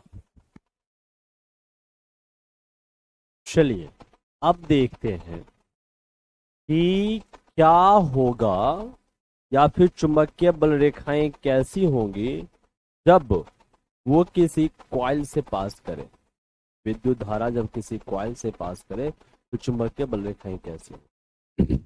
देखो कॉइल किसको बोलते हैं, अगर हम वायर को सर्कुलर लपेटते हैं, ठीक है, स्टार्टिंग एंडिंग को, तो कॉइल का फॉर्मेशन होता। तो मान लेते हैं कॉइल ऐसा हुआ, ठीक है, और इसको हमने कार्डबोर्ड लेके इसको एडजस्ट किया और इससे हमने विद्युत धारा प्रवाहित कर दी, ठीक है। अब देखो जरा, विद्युत धारा प्रवाहित करेंगे तो ये पॉजिटिव है, ये नेगेटिव है, इससे करंट निकलेगा, करंट आएगा इस तरीके से, और ये करंट इसमें जाएगा, फिर ये करंट इसमें आएगा, ये करंट ऐसे आएगा, इस तरीके से करंट क्या कहता है, आगे बढ़ता है, और ये सर्किट पूरा क्लोज वर्क करता है। ओके, अगर हम इस टुकड़े की बात करें, यह कहाँ पे है, ये कार्डबोर्ड पे है, ये कहाँ है, ये कार्डबोर्ड पे है, ठीक है, ये कहाँ है, ये कार्डबोर्ड पे है, ठीक है। अगर हम टुकड़े की बात करें तो इस टुकड़े के लिए ये लगभग लगभग स्ट्रेट लाइन है, तो यहाँ पे चुंबकीय बल रेखाएं होगा, लगभग संकेंद्रित होगा, टुकड़े टुकड़े की बात करना, ठीक है, इस तरीके से चुंबकीय बल रेखाएं उत्पन्न होंगी। अब आप गौर करेंगे कि जैसे ये एक केंद्र है, इस केंद्र के पास का अगर ये सर्कल बना हुआ, इससे एक दूर बना हुआ, एक इससे और दूर बना हुआ, तो जैसे जैसे दूर जाते चलेंगे, और मैं इकाई क्षेत्रफल की ही बात कर लो, देखो ये ज्यादा गोलाकार दिख रहा, ये उससे कम गोलाकार दिख रहा, ये उससे भी कम गोलाकार दिख रहा।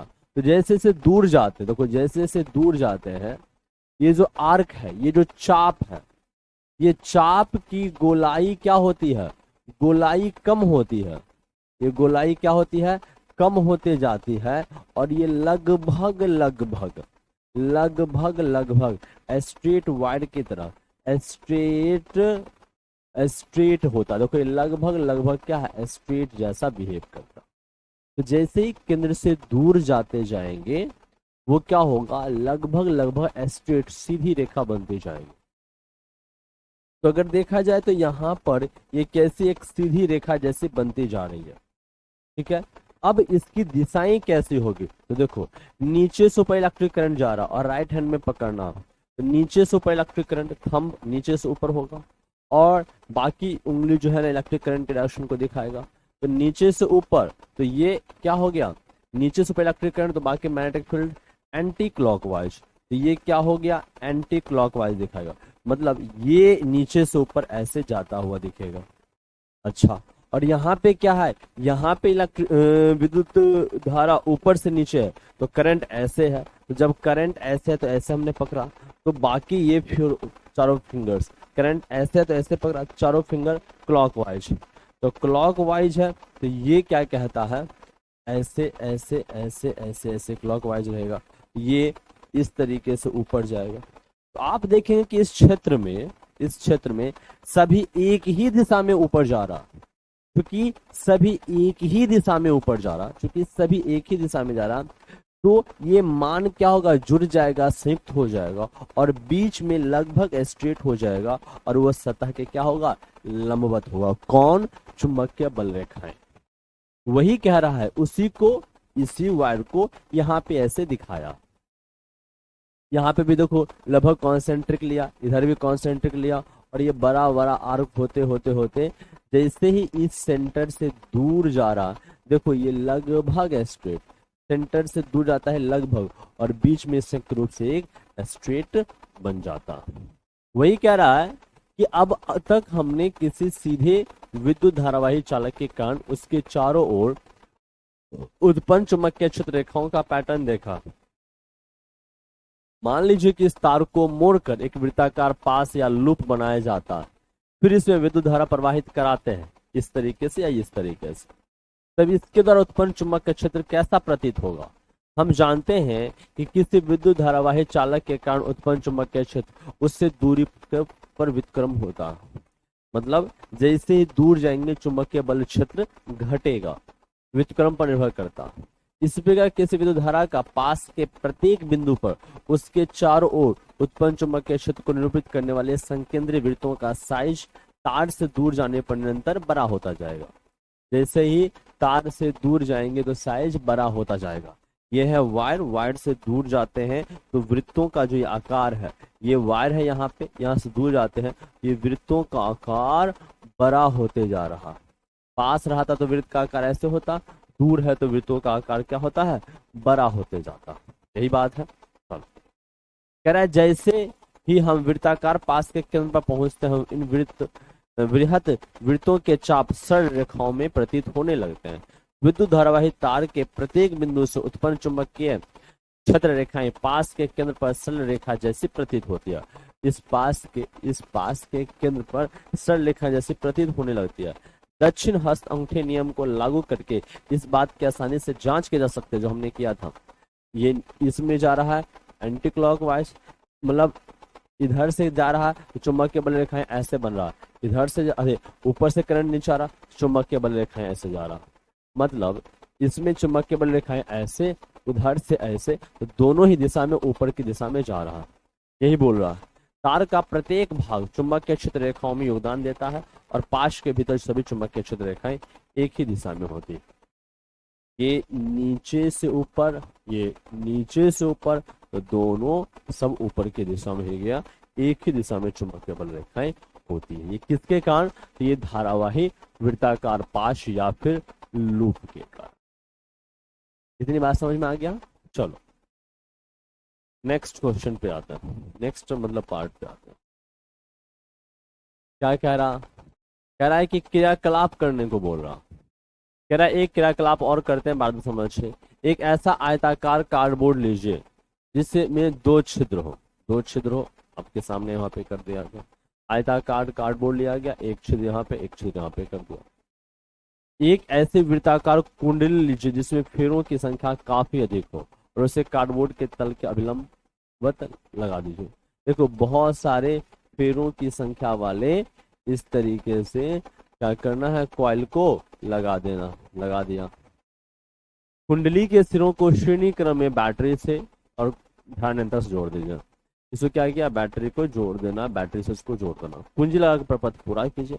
कार्डबोर्ड को हल्के से कुछ बार थपथपाइए और इस पे क्या है, लौह चूर्ण को फैला देना। तो इसका पैटर्न कैसा होगा, तो भाई पैटर्न कैसा होगा, तो पैटर्न बन जाएगा आपको जैसे चुंबकीय बल रेखाएं बनते थे एक बार मैग्नेट में, उसके चारों तरफ मैग्नेटिक फील्ड लाइंस आते थे, तो यहाँ पे कैसा हो जाएगा, इस तरीके से पैटर्न बन जाएगा। क्या हम जानते हैं कि किसी विद्युत धारावाही तार के कारण किसी दिए गए बिंदु पर उत्पन्न चुंबकीय क्षेत्र प्रवाहित विद्युत धारा के अनुलोमतः निर्भर करता है। मतलब हम जानते हैं किसी विद्युत धारावाही तार के कारण, जिसमें विद्युत धारा प्रवाहित हो रही है जिस तार में, किसी दिए गए बिंदु पर उत्पन्न चुंबकीय क्षेत्र प्रवाहित विद्युत धारा पर अनुलोमता निर्भर करता है। मतलब चुंबकीय क्षेत्र उतना ज्यादा होगा जितना ज्यादा विद्युत धारा होगा। अतः यदि हमारे पास n फेरों की कोई कुंडली हो जिसमें बहुत सारे टर्न्स हो, तो उत्पन्न चुंबकीय क्षेत्र परिमाण में एकल फेरे द्वारा उत्पन्न चुंबकीय क्षेत्र की तुलना में n गुना अधिक प्रबल होगा।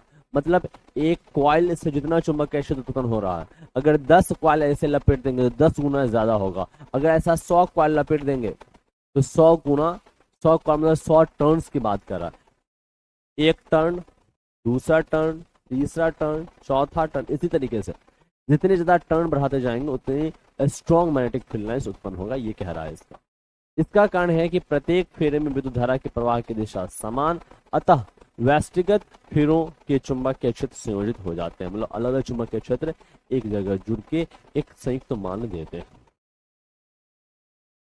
ठीक है क्या? अब इस पे क्या हुआ, चुंबकीय क्षेत्र जो उत्पन्न हुआ वो करंट पर भी निर्भर किया और साथ ही साथ किस पर निर्भर किया, कितना फेरों की संख्या है उस पर भी निर्भर किया। आइए कह रहा है कि परिनालिका में प्रवाहित विद्युत धारा के कारण चुंबकीय क्षेत्र। परिनालिका किसको बोलते हैं? सोलेनॉइड को बोला जाता। परिनालिका किसको बोलते हैं? सोलेनॉइड को बोला जाता। एग्जाम में पूछा भी जाता। सोलेनॉइड को परिनालिका बोलते हैं। क्या है सोलेनॉइड? आइए इसको देखते हैं। कह रहा पास पास लिपटे विद्युत रोधी तांबे के तार। विद्युत रोधी तांबे की तार का निकल होता है इंसुलेटेड कॉपर वायर। मतलब खुला कॉपर वायर नहीं होना चाहिए, उस पर लेमिनेटेड होना चाहिए, इंसुलेटेड कॉपर वायर। जैसे हम लोग क्या कहता है जनरली घर में इलेक्ट्रिक वायर यूज करते हैं वैसे की बात कर रहा, लेकिन कॉपर का होना चाहिए, ये कह रहा। पास पास लिपटे विद्युत रोधी तांबे के तार की बेलन की आकृति की अनेक फेरों वाली कुंडली को परिनालिका कहते हैं। मतलब बहुत सारे इंसुलेटेड कॉपर वायर को ऐसे लपेट दिया जाए, इसी को परिनालिका बोलते हैं। इसको कॉइल बोला जाता। ये 1 टन का कॉइल है, 2 टन का कॉइल है, 3 टन का कॉइल है, और वही ढेर। लेकिन इसमें क्या है, सिर्फ कंडक्टर की बात हो रहा है, सिर्फ कंडक्टर, नंगा तार। लेकिन अब क्या है, वो कंडक्टर इंसुलेटेड है और वो भी कॉपर का ही है। तो इंसुलेटेड कॉपर वायर ढेर सारे टर्न्स में होगा, इसको क्या हम लोग बोलेंगे? सोलेनॉइड बोलेंगे। इससे जब विद्युत धारा को प्रवाहित करा देंगे बैटरी जोड़ के, तो ये होगा इंसुलेट ये करंट कैरिंग सोलेनॉइड। और जब इसमें सोलेनॉइड के बीच में यहाँ पे अगर हम रख देंगे कोई लौह मैग्नेटिक मटेरियल या कोई भी चीजें, लौह चुंबकीय पदार्थ, जैसे कि लोहा, मृदु लोहा, सॉफ्ट आयरन, तो ये हो जाएगा इलेक्ट्रोमैग्नेट। आइए समझते हैं इन सारी चीजों को।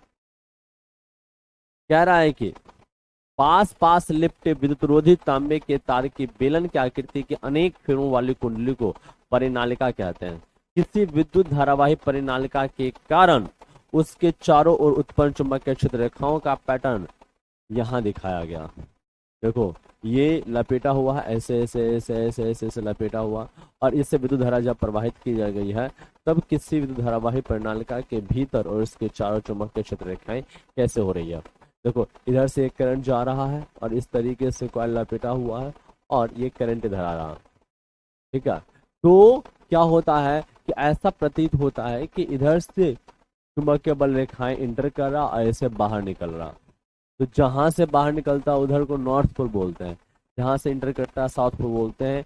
मैग्नेटिक फील्ड लाइंस के बाहर, मतलब मैग्नेट के बाहर, ठीक है।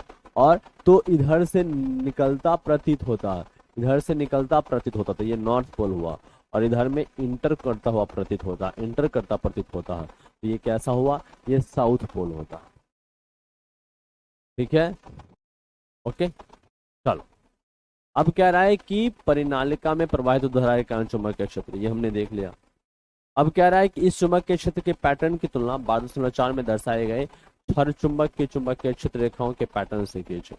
हाँ, तो इसका ही पैटर्न छड़ चुंबक में भी हमने देखा था कि नॉर्थ पोल से निकला था, नॉर्थ पोल से क्या हुआ था, निकला था, और साउथ पोल में इंटर किया था। यहाँ भी नॉर्थ पोल से निकल रहा है, साउथ पोल में इंटर कर रहा। तो जैसा बार मैग्नेट में चुंबकीय बल रेखाएं होती हैं, इसी तरीके से यहाँ भी हो रही है। कह रहा है कि वास्तव में परिनालिका का एक सिरा उत्तर ध्रुव और दूसरा सिरा दक्षिण ध्रुव की भांति व्यवहार करता है। यह निर्दिष्ट करता है कि किसी परिनालिका के भीतर सभी बिंदुओं पर चुंबकीय क्षेत्र समान होता है। परिनालिका के भीतर सभी, एग्जाम में पूछा जाता है कि परिनालिका के भीतर सभी बिंदुओं पर चुंबकीय क्षेत्र कैसा होता है, तो भैया समान होता है। अर्थात परिनालिका के भीतर एक समान चुंबकीय क्षेत्र होता है और वो भी समानांतर होता है। कहता है परिनालिका के भीतर उत्पन्न प्रबल चुंबकीय क्षेत्र का उपयोग किसी चुंबकीय पदार्थ जैसे नर्म लोहा को परिनालिका के भीतर रखकर चुंबक बनाने के लिए किया जा सकता है। इस प्रकार बने चुंबक को विद्युत चुंबक कहते हैं। ने बताया इसको क्या बोलते हैं, इलेक्ट्रोमैग्नेट कहा जाता है। मतलब परिनालिका के भीतर चुंबकीय क्षेत्र उत्पन्न हुआ, अगर उसी चुंबकीय क्षेत्र में किसी लोहा को रख देंगे, मृदु लोहा को रख देंगे, तो क्या होगा, वो चुंबकीय क्षेत्र से लोहे में आ जाएगा। तो लोहे में चुंबकत्व का गुण आएगा, जिससे ये भी क्या होगा, एक चुंबक बन जाएगा। लेकिन तभी तक ये चुंबक का गुण रहेगा जब तक इलेक्ट्रिसिटी को प्रवाहित किया जाएगा।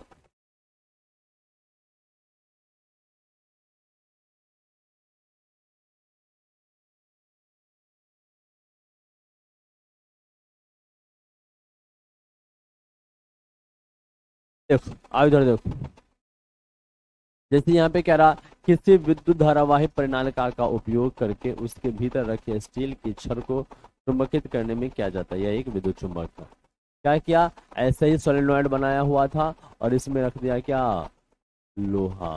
कौन से लोहा, मृदु लोहा, सॉफ्ट आयरन रख दिया गया।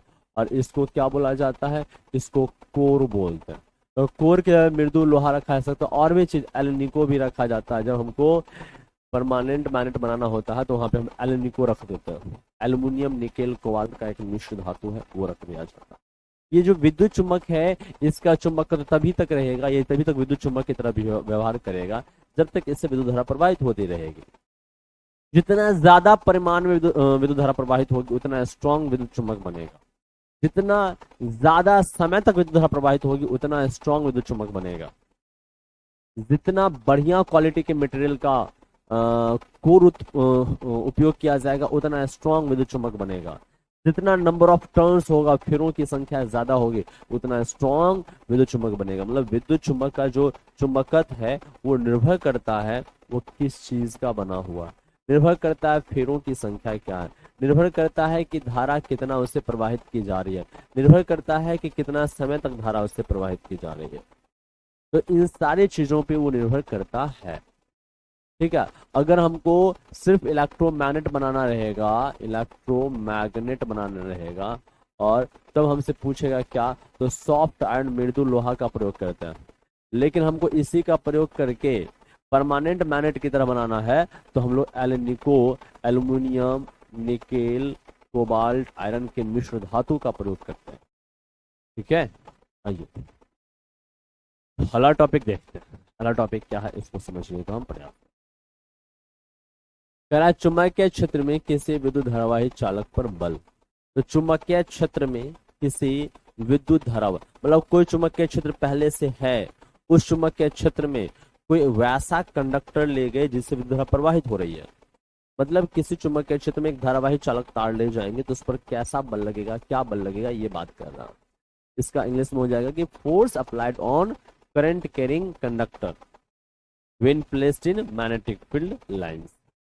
कह रहा हमने यह सीखा कि किसी चालक में प्रवाहित विद्युत धारा चुंबकीय क्षेत्र उत्पन्न करती है।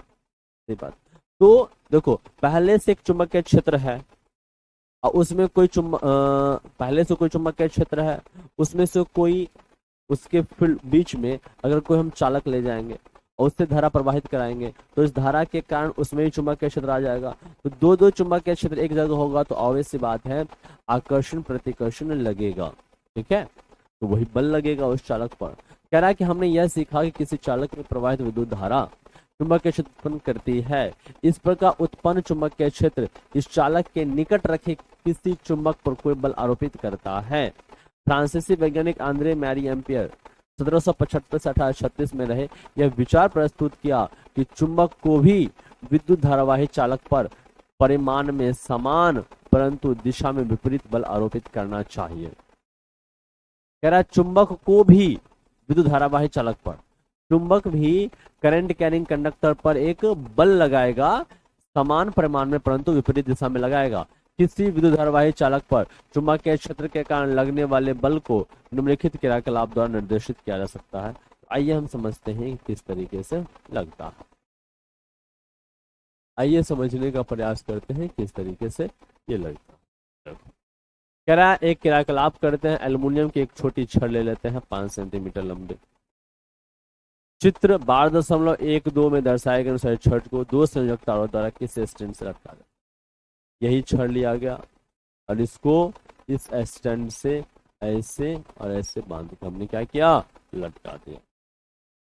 फिर बोला एक प्रबल नाल चुंबक इस प्रकार से व्यवस्थित कीजिए कि छड़ नाल के दो ध्रुवों के बीच में स्थित हो।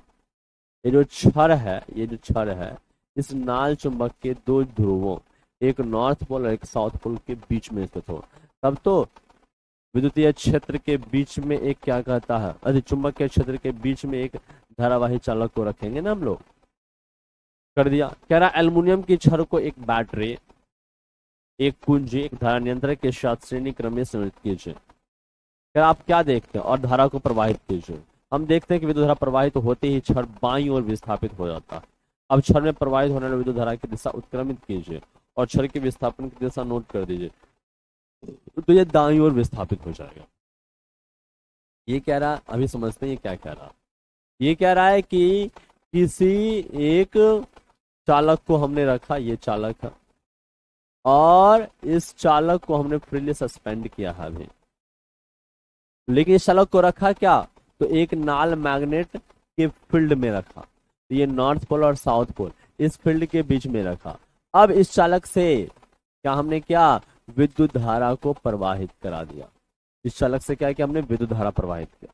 तो क्या होगा, क्योंकि चालक से विद्युत धारा प्रवाहित किया, तो आप जानते हैं हंस क्रिस्टियन ऑस्टेड नाम के वैज्ञानिक ने क्या किया था, उन्होंने बताया था कि जब किसी चालक से विद्युत धारा प्रवाहित होगी तो एक चुंबकीय क्षेत्र इसमें उत्पन्न होगा, और पहले से ये रखा हुआ चुंबकीय क्षेत्र में तो दो चुंबकीय क्षेत्र होगा। और चुंबक मतलब ये भी चुंबक की तरह व्यवहार कर, ये चुंबक है ही और ये भी चुंबक की तरह व्यवहार कर रहा, तो दोनों चुंबक का चुंबकीय क्षेत्र होगा, एक दूसरे को क्या करेगा, या तो प्रतिकर्षित या आकर्षित करेगा।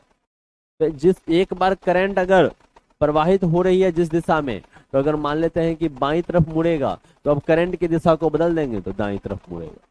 मतलब करंट के डायरेक्शन बदलने देने से चुंबकीय क्षेत्र की दिशा ही बदल जाती है, जो हम पहले देख चुके हैं। तो इसके कारण यहाँ पे डिफ्लेक्शन भी बदल जाता है। तो यही चीज आपको ये बोल रहा है। मतलब इससे क्या साबित हुआ, इससे ये साबित हुआ कि जैसे ही हम चुंबकीय क्षेत्र में रखते हैं एक धारावाही चालक तार को, तो उस पर बल लगता है। कह रहा उपयुक्त क्रियाकलाप में छड़ के विस्थापन से हमें संकेत मिलता है कि चुंबकीय क्षेत्र पर में रखने पर एल्युमिनियम की विद्युत धारावाही छड़ पर एक बल आरोपित होता, और यह भी संकेत मिलता है कि चालक में प्रवाहित विद्युत धारा की दिशा उत्क्रमित करने पर बल की दिशा भी उत्क्रमित हो जाती है। चालक में प्रवाहित विद्युत धारा की दिशा बदलते हैं तो बल की दिशा भी बदल जाती है। अब चुंबक के ध्रुवों को परस्पर बदलकर चुंबक के क्षेत्र की दिशा ऊर्ध्वाधर अधोमुखी कीजिए। अब ध्रुव को ही पलट दीजिए तो फिर से डिफ्लेक्शन होगा। पुनः दिखाई देता है कि विद्युत धारावाही छड़ पर आरोपित बल की दिशा उत्क्रमित हो जाती है। सही बात। इससे यह प्रदर्शित होता है कि चालक पर आरोपित बल की दिशा विद्युत धारा की दिशा और चुंबकीय क्षेत्र की दिशा दोनों पर निर्भर करती है। क्या हमने किया, एक बार जैसे ये रखा, हमने क्या किया, हमने किया ये जैसे रखा हुआ अरेंजमेंट उसी तरीके से रहने दिया, और धारा प्रवाहित हुआ तो एक बार डिफ्लेक्शन बाईं तरफ हुआ। अब धारा को उलट दिया तो डिफ्लेक्शन दाईं तरफ हुआ। ठीक है, मतलब धारा पर उस चुंबकीय क्षेत्र की दिशा निर्भर करती है। धारा के बदलने से डिफ्लेक्शन बदल जाता। अब हमने क्या किया, अगला इसी बारमेंट को पलट दिया, उधर साउथ इधर नॉर्थ कर दिया, इधर साउथ कर दिया उधर नॉर्थ कर दिया, तो हमने देखा कि फिर से धारा की दिशा बदल जा रही है। अरे ये ध्रुव की दिशा बदलने से इस पे फिर लगने वाले बल की दिशा बदल रही है। इससे क्या साबित हुआ, इससे साबित हुआ कि चुंबकीय क्षेत्र में जब किसी धारावाही चालक तार को रखा जाता है तो धारावाही चालक तार पर लगने वाले बल की दिशा एक तो विद्युत धारा पर निर्भर करती है, साथ ही साथ उस चुंबकीय क्षेत्र की दिशा पर भी निर्भर करती है, दोनों पर निर्भर करती है। कह रहा है कि इससे यह प्रदर्शित होता है कि चालक पर आरोपित बल की दिशा विद्युत धारा की दिशा और चुंबकीय क्षेत्र की दिशा दोनों पर निर्भर करती है। कह रहा प्रयोगों द्वारा यह देखा गया है कि छड़ में विस्थापन उस समय अधिकतम अथवा छड़ पर आरोपित बल का परिणाम उच्चतम होता है जब विद्युत धारा की दिशा चुंबकीय क्षेत्र के दिशा के लंबवत होता है। ऐसे स्थिति में चालक पर आरोपित बल की दिशा का पता हम सरल नियम द्वारा लगा सकते हैं। मतलब इसमें यह बोला जा रहा है कि अलग अलग दिशा में रख के, अलग अलग एंगल पे रख के हमने चेक किया कि किस तरीके से बल लगता है। तो देखा गया कि जब विद्युत धारा की दिशा चुंबकीय क्षेत्र की दिशा के लंबवत होती है तो क्या होता है, सबसे अधिक विस्थापन होता है। क्या बोल रहा है, कह रहा है कि प्रयोगों द्वारा यह देखा गया है कि छड़ में विस्थापन उस समय अधिकतम होता है जब विद्युत धारा की दिशा चुंबकीय क्षेत्र की दिशा के लंबवत है। जो विद्युत धारा की दिशा चुंबकीय क्षेत्र, ये अगर ये चुंबकीय क्षेत्र इधर है, अगर ये चुंबकीय क्षेत्र है और विद्युत धारा की दिशा के अगर लंबवत है, नीचे से ऊपर या ऊपर से नीचे विद्युत धारा, तो इस समय क्या होगा, चालक पर डिफ्लेक्शन जो होगा ना वो मैक्सिमम होगा। चालक पर डिफ्लेक्शन, चालक में जो परिवर्तन होगा वो अधिकतम तब होगा जब धारा की दिशा और चुंबकीय क्षेत्र की दिशा क्या होगा, लंबवत। ऐसा क्यों होता है, ऐसा इसलिए होता है क्योंकि इस कंडीशन में अधिक से अधिक चुंबकीय क्षेत्र रेखाएं एक दूसरे को क्या करेंगी, काटती है, लंबवत कंडीशन। आइए कह रहा 12/7 में हमने विद्युत धारा की दिशा और चुंबकीय क्षेत्र की दिशा को परस्पर लंबवत रखकर विचार किया था। यह पाया कि चालक पर आरोपित बल की दिशा इन दोनों के लंबवत है। कह रहा इन तीनों दिशाओं की व्याख्या एक सरल नियम जिसे फ्लेमिंग का वाम हस्त बायां हस्त नियम कहते हैं उससे की जा सकती है। इस नियम के अनुसार अब फ्लेमिंग का दो नियम होता है, एक फ्लेमिंग का बामा हस्त नियम होता है, एक फ्लेमिंग का दाहिना हस्त नियम होता है, दायां हस्त नियम। Fleming's left hand rule, Fleming's right hand rule. Exam में पूछा जाता है फ्लेमिंग का लेफ्ट हैंड रूल किसके लिए यूज करते हैं, तो मोटर के लिए। लेफ्ट हैंड रूल मोटर के लिए यूज किया जाता है। पूछा जाता है राइट हैंड रूल किसके लिए यूज करते हैं, तो राइट हैंड रूल जनरेटर के लिए यूज करते हैं। लेफ्ट हैंड रूल मोटर के घूर्णन की दिशा को दिखाता है, जबकि राइट हैंड रूल दिखाता है कि उस जनरेटर में जो विद्युत धारा प्रेरित हुई है उसकी दिशा क्या होगी। और ये दो है, इस दोनों में क्या करते हैं, 3 उंगली को लेते हैं। लेफ्ट हैंड रूल में भी 3 उंगली, अंगूठा प्रथम उंगली, द्वितीय उंगली जिसके 4 फिंगर और मिडिल फिंगर बोलते हैं, तर्जनी और मध्यमा। और राइट हैंड रूल में भी वही सेम चीज है, अंगूठा हो गया, फर्स्ट फिंगर और सेकंड फिंगर, या फिर 4 फिंगर या मिडिल फिंगर, या तर्जनी या मध्यमा, एक ही बात होता है। तो ये हम लेते हैं, ठीक है। तो वही कह रहा है कि हमने विद्युत धारा की दिशा और चुंबकीय क्षेत्र की दिशा को परस्पर लंबवत रखकर विचार किया था और यह पाया कि चालक पर आरोपित बल की दिशा इन दोनों के लंबवत है। इन तीनों दिशाओं की व्याख्या एक्सटर्नल नियम फ्लेमिंग के वाम हस्त नियम से कहता है। और फ्लेमिंग का वाम हस्त नियम क्या कहता है, कह रहा अपने बाएं हाथ की 3 उंगलियों को परस्पर लंबवत रखिए। देखिए लंबवत दिख रहा है आपको, ये इस पर लंबवत है, ये इस पर लंबवत है और ये इस पर लंबवत है, तीनों परस्पर लंबवत है। तब कह रहा है कि यदि ये तर्जनी चुंबकीय बल रेखाओं या चुंबकीय क्षेत्र की दिशा को दर्शाए और ये मध्यमा उस चालक में प्रवाहित विद्युत धारा की दिशा को दर्शाएगा, तब ये जो अंगूठा होगा उस चालक पर लगने वाले बल की दिशा को दर्शाएगा। मैं फिर से बोल रहा हूं, यदि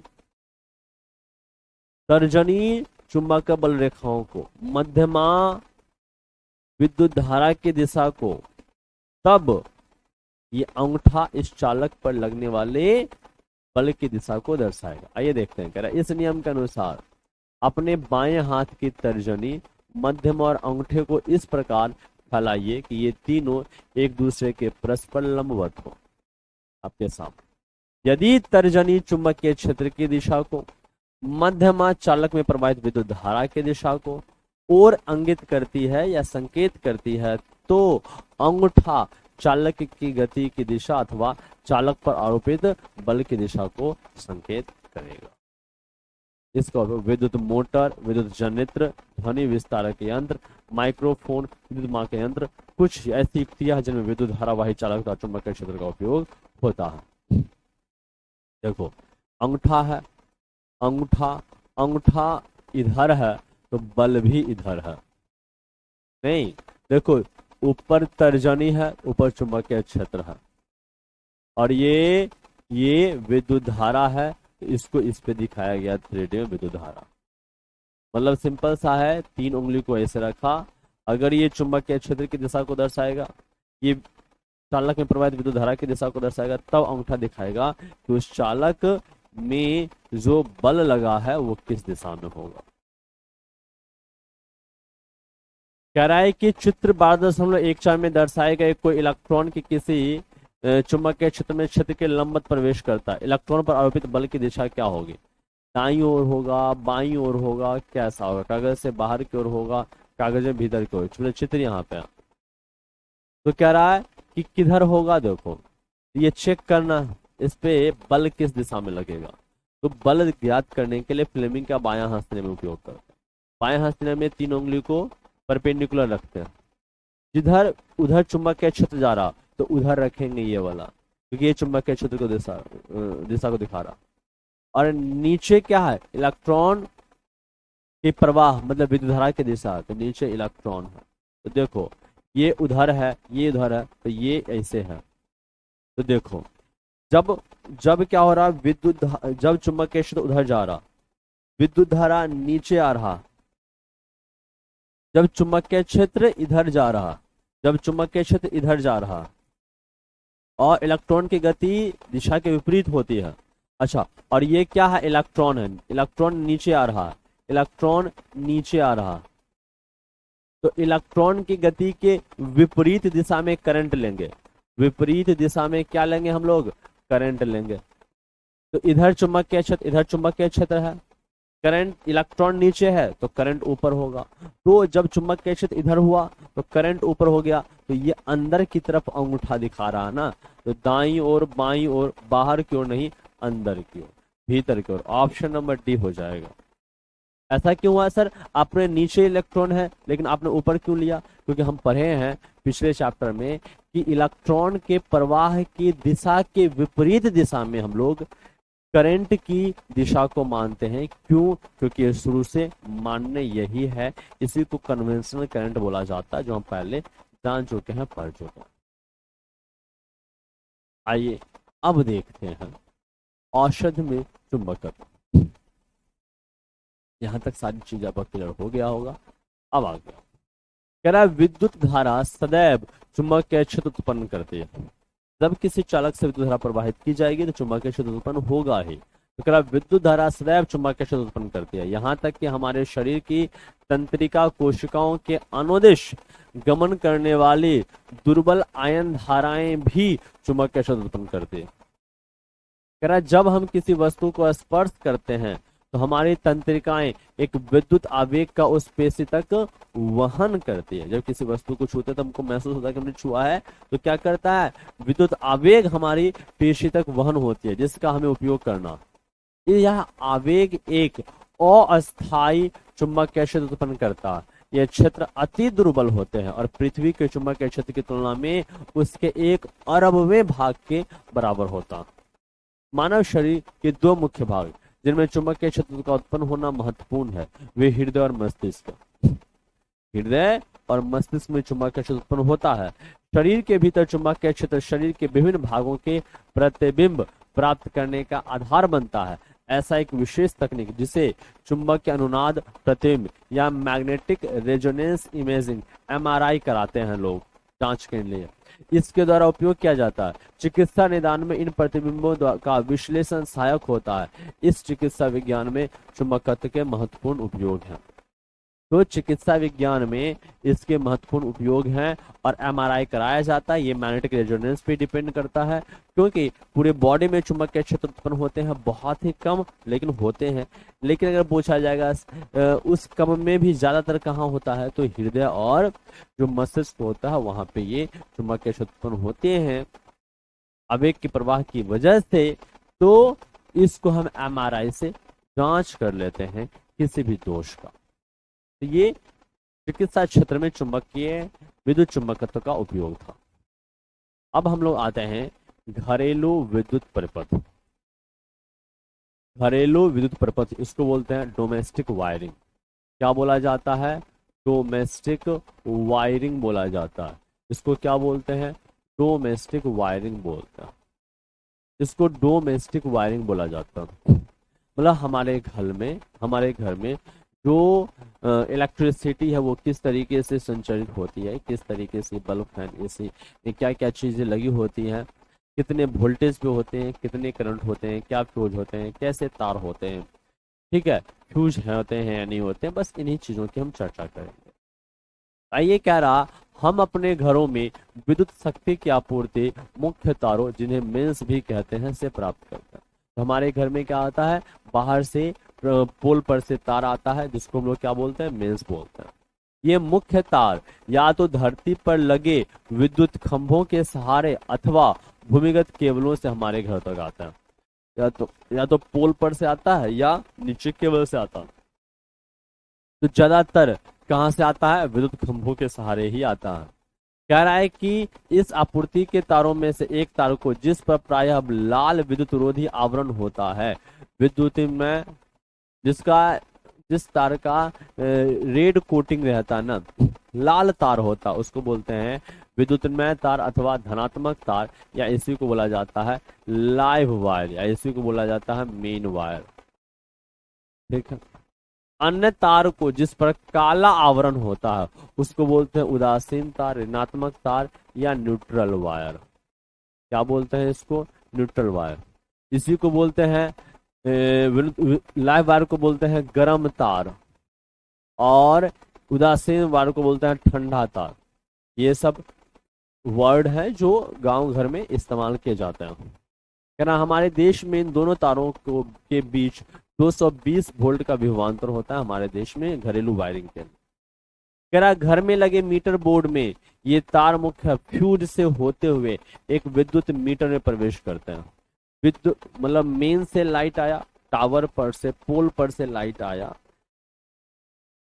दो तार में, एक हुआ लाल तार, एक ठंडा तार, मतलब एक लाल तार एक काला तार। लाल तार को गर्म तार या हॉट वायर बोलते हैं, या इसको लाइव वायर बोलते हैं, या विद्युतीय तार बोलते हैं।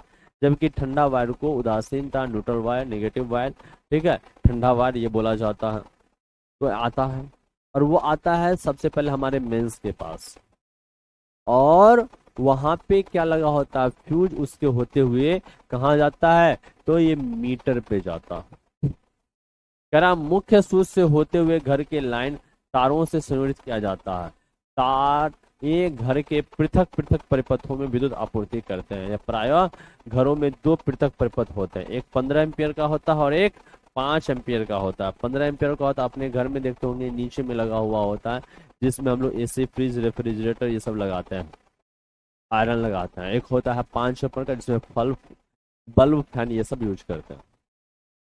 देखो किस तरीके से, एक विद्युत में तार लाल हो गया, उदासीन, न्यूट्रल हो गया। ये दोनों आया विद्युत प्रदाय बोर्ड का फ्यूज है, ये बोर्ड देता है, जो इलेक्ट्रिक बोर्ड देता है, ठीक है, बोर्ड ऑफिस से जो बोर्ड आता है। और वो तार यहाँ विद्युत मापी मीटर, इसको मीटर बोलते हैं, इस मीटर में जाता है फ्यूज होते हुए। और उसके बाद ये क्या करता है? वितरण बॉक्स, जिसमें मुख्य स्विच एवं प्रपथ के लिए पृथक पृथक फ्यूज लगे होते हैं, उसका मेन बोर्ड पे जाता है, और इस बोर्ड से फिर सबको सप्लाई मिलता है, अलग अलग अलग अलग अलग अलग सॉकेट। और एक तार होता है जिसको अर्थ वायर बोलते हैं, ये ग्रीन वायर होता है, अर्थ वायर होता है, इसको क्या बोलते हैं? ग्रीन वायर होता है। और ये ग्रीन वायर सबके लिए कॉमन होता है, इस सर्किट में भी होगा, इसमें भी होगा, इसमें भी होगा। ये इसलिए होता है ताकि कभी कोई लीकेज करंट हो जाए, एक्स्ट्रा कोई करंट हो जाए, तो लीकेज करंट क्या हो जाए? सीधे अर्थ में समा जाए, ठीक है, अर्थिंग हो जाए, लीकेज करंट सीधे अर्थ में समा जाए, जिससे कोई भी दुर्घटना होने से बचा जा सके, इसके लिए अर्थिंग की जाती है। अर्थिंग जो होते हैं ऊपर वाले में जो मोटे होते हैं ना, 3 पिन सॉकेट आपने देखा होगा, तो 3 पिन सॉकेट में ये एक मोटा वाला होता, उतना भी मोटा नहीं होता, ऐसे होता, ठीक है। ये एक हो गया लाइव वायर हो गया, ये न्यूट्रल वायर हो गया, और ये मोटा वाला क्या होता है? अर्थ वायर होता है, ठीक है। चलो इसमें क्या करना सुनो, इसमें कह रहा है कि धारा अनुमापकांक के लिए जिसका उपयोग उच्च शक्ति वाले विद्युत साधित्रों जैसे गीजर, वायु शीतत्र, कूलर, एसी आदि के लिए किया जाता है। तो इसमें यूज करते हैं ये गीजर, वायु, एसी। इस समय 15 एम्पियर का इसमें जो सॉकेट यूज करते हैं, देखो हमारे घर में दो तरह के सॉकेट होते हैं, एक 15 एम्पियर के, एक 5 एम्पियर के। तो ज्यादा शक्ति वाला जो होगा इलेक्ट्रिकल अप्लायंसेस, उसमें हम 15 एम्पियर का यूज करेंगे। और एक दूसरा विद्युत परिपथ होता है 5 एम्पियर विद्युत धारा, इसके जिससे बल्ब, पंखे आदि के लिए चलाए जाते हैं। कहला भू संपर्क तार, जिस पर प्रायः हरा विद्युत रोधी ग्रीन आवरण होता है, घर के निकट भूमि के भीतर बहुत गहराई पर स्थित धातु की प्लेट से संयोजित होता है। अर्थिंग क्या होता है, हमारे घर के आसपास से एक धातु का प्लेट रॉड लेके गाड़ देते हैं और नीचे क्या करता है, कुछ चारकोल, कुछ नमक, ये सब मिला देते हैं, पानी डाल देते हैं और क्या करते हैं, उसको तार से लपेट देते हैं, जिससे एक्स्ट्रा जो लीकेज करंट होगा उसी के थ्रू धरती में समाहित हो जाएगा। उसी को बोलते हैं अर्थिंग। बोलता है इस तार का उपयोग विशेषकर विद्युत इस्त्री, टोस्टर, मेज का पंखा, रेफ्रिजरेटर आदि धातु के आवरण वाले विद्युत साधित्रों में सुरक्षा के उपाय के रूप में किया जाता है। धातु के आवरण से संयोजित भू संपर्क तार विद्युत धारा के लिए अल्प प्रतिरोध का चालन पथ प्रस्तुत करता है। इससे यह सुनिश्चित हो जाता है कि साधित्र के धात्विक आवरण में विद्युत धारा का कोई क्षरण होने पर, लीकेज करंट होने पर उस साधित्र का विभव भूमि के विभव के बराबर हो जाएगा। फलस्वरूप इस साधित्र को उपयोग करने वाला व्यक्ति तीव्र विद्युत आघात से सुरक्षित बचा रहेगा। मतलब अगर मान लेते हैं कि इलेक्ट्रिक आयरन है, इलेक्ट्रिक आयरन यूज कर रहे हैं, इलेक्ट्रिक आयरन का बाहरी सिरा भी मेटल का बना हुआ है, मान लेते हैं उसमें करंट आ जाएगा तो आपको करंट लग जाएगा। इससे क्या किया जाता है, वो जो उसके बॉडी है, उसका ऊपरी आवरण है ना, उसको अर्थिंग कर दिया जाता है कि अगर कोई एक्स्ट्रा करंट आएगा तो उसके बॉडी से टच किया, जिसको आपने टच कर रखा है, अगर उसमें एक्स्ट्रा करंट आया तो सीधे अर्थिंग होकर वो धरती में चला जाएगा। और आपका पोटेंशियल, धरती का पोटेंशियल सबसे लो होता है, 0 होता है, तो आपके शरीर पे नहीं जाके उसमें समाहित हो जाएगा। क्योंकि किसी का फ्लो जो होता है ना, करंट का फ्लो सबसे शॉर्टेस्ट पाथ को ढूंढता है और आपका शरीर उसके कंपैरिजन में रेसिस्टेंट है, जबकि अर्थिंग रेसिस्टेंट नहीं होता, वो सीधे अपने में समाहित कर लेगा। क्यों? क्योंकि उसका पोटेंशियल 0 होता है। तो इस प्रकार क्या होगा, अगर अर्थिंग किया हुआ है तो आप बच जाएंगे, ये इसका मतलब हुआ। कह रहा है चित्र 12.5 में सामान्य घरेलू प्रपथों में से किसी एक प्रपथ की व्यवस्था रेखा दर्शाया गया, जो हमने ऊपर बताया। कह रहा प्रत्येक पृथक विद्युत प्रपथ में विद्युतमय और उदासीन तारों के बीच विभिन्न विद्युत साधित्रों को संयोजित किया जाता है। मतलब एक लाल और एक काला वायर, दोनों वायर से जोड़ते हैं। प्रत्येक साधित्र का अपना पृथक ऑन ऑफ स्विच होता है ताकि इच्छा अनुसार उनमें विद्युत धारा प्रवाहित कराई जा सके। जिसका उपयोग करना उसका स्विच ऑन करेंगे, नहीं करना ऑफ करेंगे। सभी साधित्रों को समान वोल्टता, सबको समान वोल्टेज मिले, इसलिए हम इसको पैरेलल में लगाते, इसलिए उन्हें परस्पर पार्श्व क्रम में संयोजित किया जाता। हमने सीरीज कॉम्बिनेशन, पैरेलल कॉम्बिनेशन पढ़ा था इलेक्ट्रिसिटी वाले चैप्टर में, तो हमने बताया था कि सीरीज कॉम्बिनेशन में प्रत्येक साधित्र को, प्रत्येक रेसिस्टर को अलग अलग वोल्टेज मिलेगा, क्योंकि सीरीज में करंट सेम होता है, वोल्टेज नहीं। लेकिन पैरेलल कॉम्बिनेशन में वोल्टेज सेम हो जाता है, इसलिए हम लोग कैसे लगाते हैं, वोल्टेज में लगाते हैं, नहीं पैरेलल में लगाते हैं। कह रहा विद्युत फ्यूज क्या है, इलेक्ट्रिक फ्यूज किसको बोलते हैं। कह रहा विद्युत फ्यूज सभी घरेलू प्रपथों का एक महत्वपूर्ण अवयव है। पिछले अध्याय में हम विद्युत फ्यूज के सिद्धांत एवं कार्यविधि के विषय में अध्ययन कर चुके हैं। विद्युत फ्यूज में लगा विद्युत परिपथ साधित्र को, फ्यूज परिपथ तथा साधित्र को अधिभारण के कारण होने वाली क्षति से बचाता है। अति भारण कहने का मतलब होता है ओवरलोडिंग, मतलब जहां पर जितना लोड देना है उससे ज्यादा लोड देंगे तो वो उतना ज्यादा अमाउंट में इलेक्ट्रिसिटी को क्या करेगा, कंज्यूम करेगा, खींचेगा। और ज्यादा इलेक्ट्रिसिटी एक वायर से खींचेगा तो उसमें क्या होगा, अप्लायंसेस कोई लगे हुए हैं तो वो खराब हो जाएंगे, क्योंकि उसको कम इलेक्ट्रिसिटी चाहिए, किसी अप्लायंसेस को कम इलेक्ट्रिसिटी चाहिए, उसको बहुत ज्यादा दे देंगे तो वो फ्यूज हो जाएगा। तो उससे बचाने के लिए हम फ्यूज लगा देते हैं, और फ्यूज पर लगा देते हैं। अगर इलेक्ट्रिसिटी ज्यादा फ्लो हो जाएगा तो ये फ्यूज का मेल्टिंग पॉइंट होता है वो कम होता है, 180 डिग्री सेल्सियस के आसपास होता है, ये पहले मेल्ट कर जाएगा, तो आगे क्या होगा, हमारा साधित्र जो है, विद्युत साधित्र या इलेक्ट्रिकल अप्लायंसेस, वो बचा हुआ रहेगा। कह रहा है कि अतिभारण हो सकता है जब विद्युत में तार, उदासीन तार दोनों सीधे संपर्क में आते हैं, जब मेन वायर और न्यूट्रल वायर दोनों एक साथ इंसुलेशन फेल्योर होने की वजह से, मान लेते हैं ये मेन तार है और ये क्या कहता है, ये क्या है, न्यूट्रल वायर है। तो अगर ये दोनों तार का इंसुलेशन अगर फिल हो गया, मतलब किस तरीके से चूहा काट दिया, किसी तरीके से इंसुलेशन फिल हो गया, तो दोनों का दोनों तार अगर टच हो गया तो बहुत ज्यादा अमाउंट में करंट फ्लो होने लगेगा। तो इसको बोलते हैं शॉर्ट सर्किट होना। ये शॉर्ट सर्किट हो जाए या फिर अतिभारण हो जाए, दोनों ही केस में फ्यूज मेल्ट हो जाएगा और हमारे विद्युत उपकरण को बचा के रखेगा। कह रहा अतिभारण हो सकता है, कह रहा है यह तब होता है जब तारों का विद्युत में क्षतिग्रस्त हो जाता अथवा संयंत्र में कोई दोष आ जाता है। ऐसी परिस्थितियों में किसी परिपथ में विद्युत धारा अकस्मात बहुत अधिक हो जाती है, इसे लघु पथन यानी शॉर्ट सर्किट कहते हैं, जो बता चुके हैं। कह रहा विद्युत फ्यूज का उपयोग विद्युत प्रपथ और विद्युत साधित्र को अवांछनीय उच्च विद्युत धारा के प्रवाह को समाप्त करके संभावित क्षति से बचाना है। करा फ्यूजों में होने वाला जूल तापन फ्यूज को पिघला देता है। हीटिंग इफेक्ट जो है ना जूल्स का, उसके कारण पिघल जाता है। क्या होता है हीटिंग इफेक्ट, H बराबर I² RT होता है। जब बहुत ज्यादा अमाउंट में करंट पास करेगा तो बहुत ज्यादा हीट जनरेट होगा, तो फ्यूज मेल्ट कर जाएगा फ्यूज, तो सर्किट क्या हो जाएगा, ओपन हो जाएगा, सर्किट खुल जाएगा, तो आगे करंट जाएगा ही नहीं कि हमारा अप्लायंसेस खराब हो। कह रहा जिससे विद्युत प्रपथ टूट जाता, आपूर्ति वोल्टता में दुर्घटनावश होने वाले वृद्धि से भी कभी कभी अतिभारण हो सकता है। कभी कभी एक ही सॉकेट से बहुत से संयंत्रों को संयुक्त करने से भी ओवरलोडिंग या अतिभारण होता है। एक ही सॉकेट से बहुत कुछ लगा देंगे ज्यादा वॉट का, तो क्या हो जाएगा, अतिभारण हो जाएगा। लीजिए कंप्लीट हो गया। ये जो होता है हमारे घर में जो करंट आता है वो 50 हर्ट्ज पे आता है। फ्रीक्वेंसी करंट की कितनी होती है, 50 हर्ट्ज। वोल्टेज कितना होता है, 220 वोल्ट। फ्यूज जो है वो कितने, भैया पहले तो सॉकेट फ्यूज जो होता है वो शॉर्ट सर्किट में भी काम आता है और ओवरलोडिंग में भी काम आता है। दो तरह के सॉकेट होते हैं, परिपथ होते हैं, एक 15 एम्पियर के होते हैं और एक 5 एम्पियर के होते हैं। 5 एम्पियर में बल्ब लगाते हैं, पंखा, टीवी लगाते हैं, छोटे छोटे चीज के लिए, और 15 एम्पियर में हीटर हो गया, गीजर हो गया, इलेक्ट्रिक आयरन हो गया, इन सभी को लगाते हैं। जो लाइव वायर होता है वो लाल रंग का बनाया जाता है, जो न्यूट्रल वायर होता है वो काला रंग ब्लैक वायर बनाया जाता है, और जो अर्थिंग होता है भूशंकर तार उसको ग्रीन वायर बनाते हैं। ठीक है, तो इस चैप्टर के अंदर जो चीज था हमने बता दिया, एक बार इसको हम देख लेते हैं कि इस चैप्टर में हमने क्या क्या चीजें सीखा है, उसको एक बार हम देख लेते हैं लाइन बाय लाइन। ठीक है क्या, आ जाओ।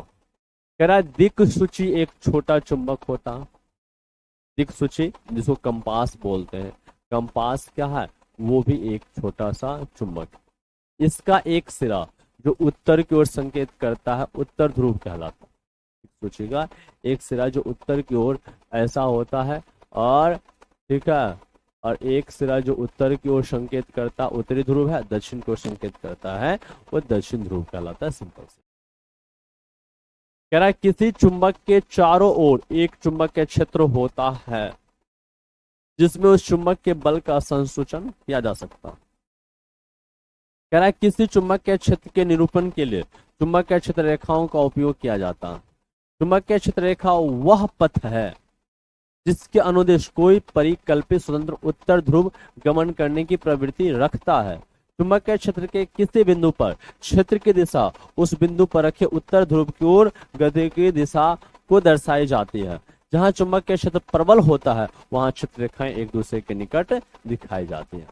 जहां चुंबकीय क्षेत्र क्या होगा, वहां जहां प्रबल होगा वहां बहुत पास होगा चुंबकीय बल रेखा। कह रहा है किसी विद्युत धारावाही धातु के तार से एक चुंबकीय क्षेत्र संबंध होता है। तार के चारों ओर क्षेत्र रेखाएं अनेक संकेंद्रीय वृत्तों के रूप में होते हैं, कॉन्सेंट्रिक सर्कल बनाते हैं किसी धारावाही चालक के चारों, जिनकी दिशा दक्षिण हस्त अंगूठा नियम, जिसको मैक्सवेल का भी राइट हैंड थंब रूल बोला जाता है, उससे ज्ञात कर ली जाती है। अगर करंट नीचे से ऊपर जा रहा है तो एंटी क्लॉकवाइज चुंबकीय बल रेखाएगा, करंट ऊपर से नीचे आ रहा है तो क्लॉकवाइज डायरेक्शन में चुंबकीय बल रेखा होगा। करा कोई विद्युत धारावाही चालक चुंबकीय क्षेत्र में रखे जाने पर बल का अनुभव करता है। यदि चुंबकीय क्षेत्र और विद्युत धारा की दिशा परस्पर एक दूसरे के लंबवत होगा तो सर्वाधिक बल लगेगा। तो बल की दिशा इन दोनों दिशाओं के लंबवत होता है। फ्लेमिंग के बामहस्त नियम द्वारा प्राप्त किया जाता है। कह रहा हम अपने घरों में प्रत्यावर्ती विद्युत शक्ति 220 वोल्ट पर प्राप्त कर, जिनकी आवृत्ति 50 हर्ट्ज होती है। आपूर्ति का एक तार लाल विद्युत रोधी युक्त होता है, जिसको विद्युत विनिमय तार या लाइव वायर बोलते हैं। दूसरा काला होता है, जिसको हम लोग उदासीन तार बोलते हैं। इन दोनों तारों के बीच 220 वोल्ट का विभवांतर होता है। और तीसरा भूसंकल्प तार होता है, जिस पर हरा रंग का विद्युत रोधन कोटिंग होता है। यह तार भूमि में गहराई पर दबी धातु की प्लेट में संयोजित होता है। भूसंकर्पण एक सुरक्षा उपाय है जो सुनिश्चित करता है कि सदैव के धातुक आवरण में विद्युत धारा का कोई भी क्षरण होता है तो वो सदैव का उपयोग करने वाले व्यक्ति को गंभीर झटका ना दे। मतलब भूसंकर्पण से क्या होता है, अर्थिंग से क्या होता है कि अगर कोई इलेक्ट्रिक करंट अगर उस बॉडी में आ गया, मेटालिक बॉडी में आ गया, तो जो व्यक्ति उसका उपयोग कर रहा उसको करंट ना लगे, वो धरती में समाहित हो जाए। विद्युत प्रपथों की लघुपथन और अधिपालन के होने वाली हानि से सुरक्षा की सबसे महत्वपूर्ण युक्ति क्या है? फ्यूज है। तो फ्यूज का यूज कहाँ करते हैं? शॉर्ट सर्किट में करते हैं और ओवरलोडिंग में करते हैं। फ्यूज किसका बना होता है? तो लेड और टिन नाम के मिश्र धातु का बना होता है, ठीक है। और इसका मेल्टिंग पॉइंट भी क्या होता है? लो होता है। लेकिन जो चालकता होती है, चालकता जो होती है, ये क्या होती है? इसकी उच्च होती है। ओके तो इस चैप्टर के अंदर जो भी चीजें दी गई थी, उन सारे चीजों को हमने लाइन बाय लाइन बड़ी आराम से प्यार से आपको समझा दिया है। मुझे उम्मीद है कि ये चैप्टर आपको पसंद आया होगा। हमारे पढ़ाने से आपको सब कुछ क्रिस्टल क्लियर हो गया होगा। अब दोबारा ये चैप्टर पढ़ने की आपको आवश्यकता ना हो। तो चलिए आज के लिए हम इतना ही रखते हैं। मिलते हैं अगले किसी चैप्टर में। तब तक के लिए खुद का ख्याल रखें। Bye bye.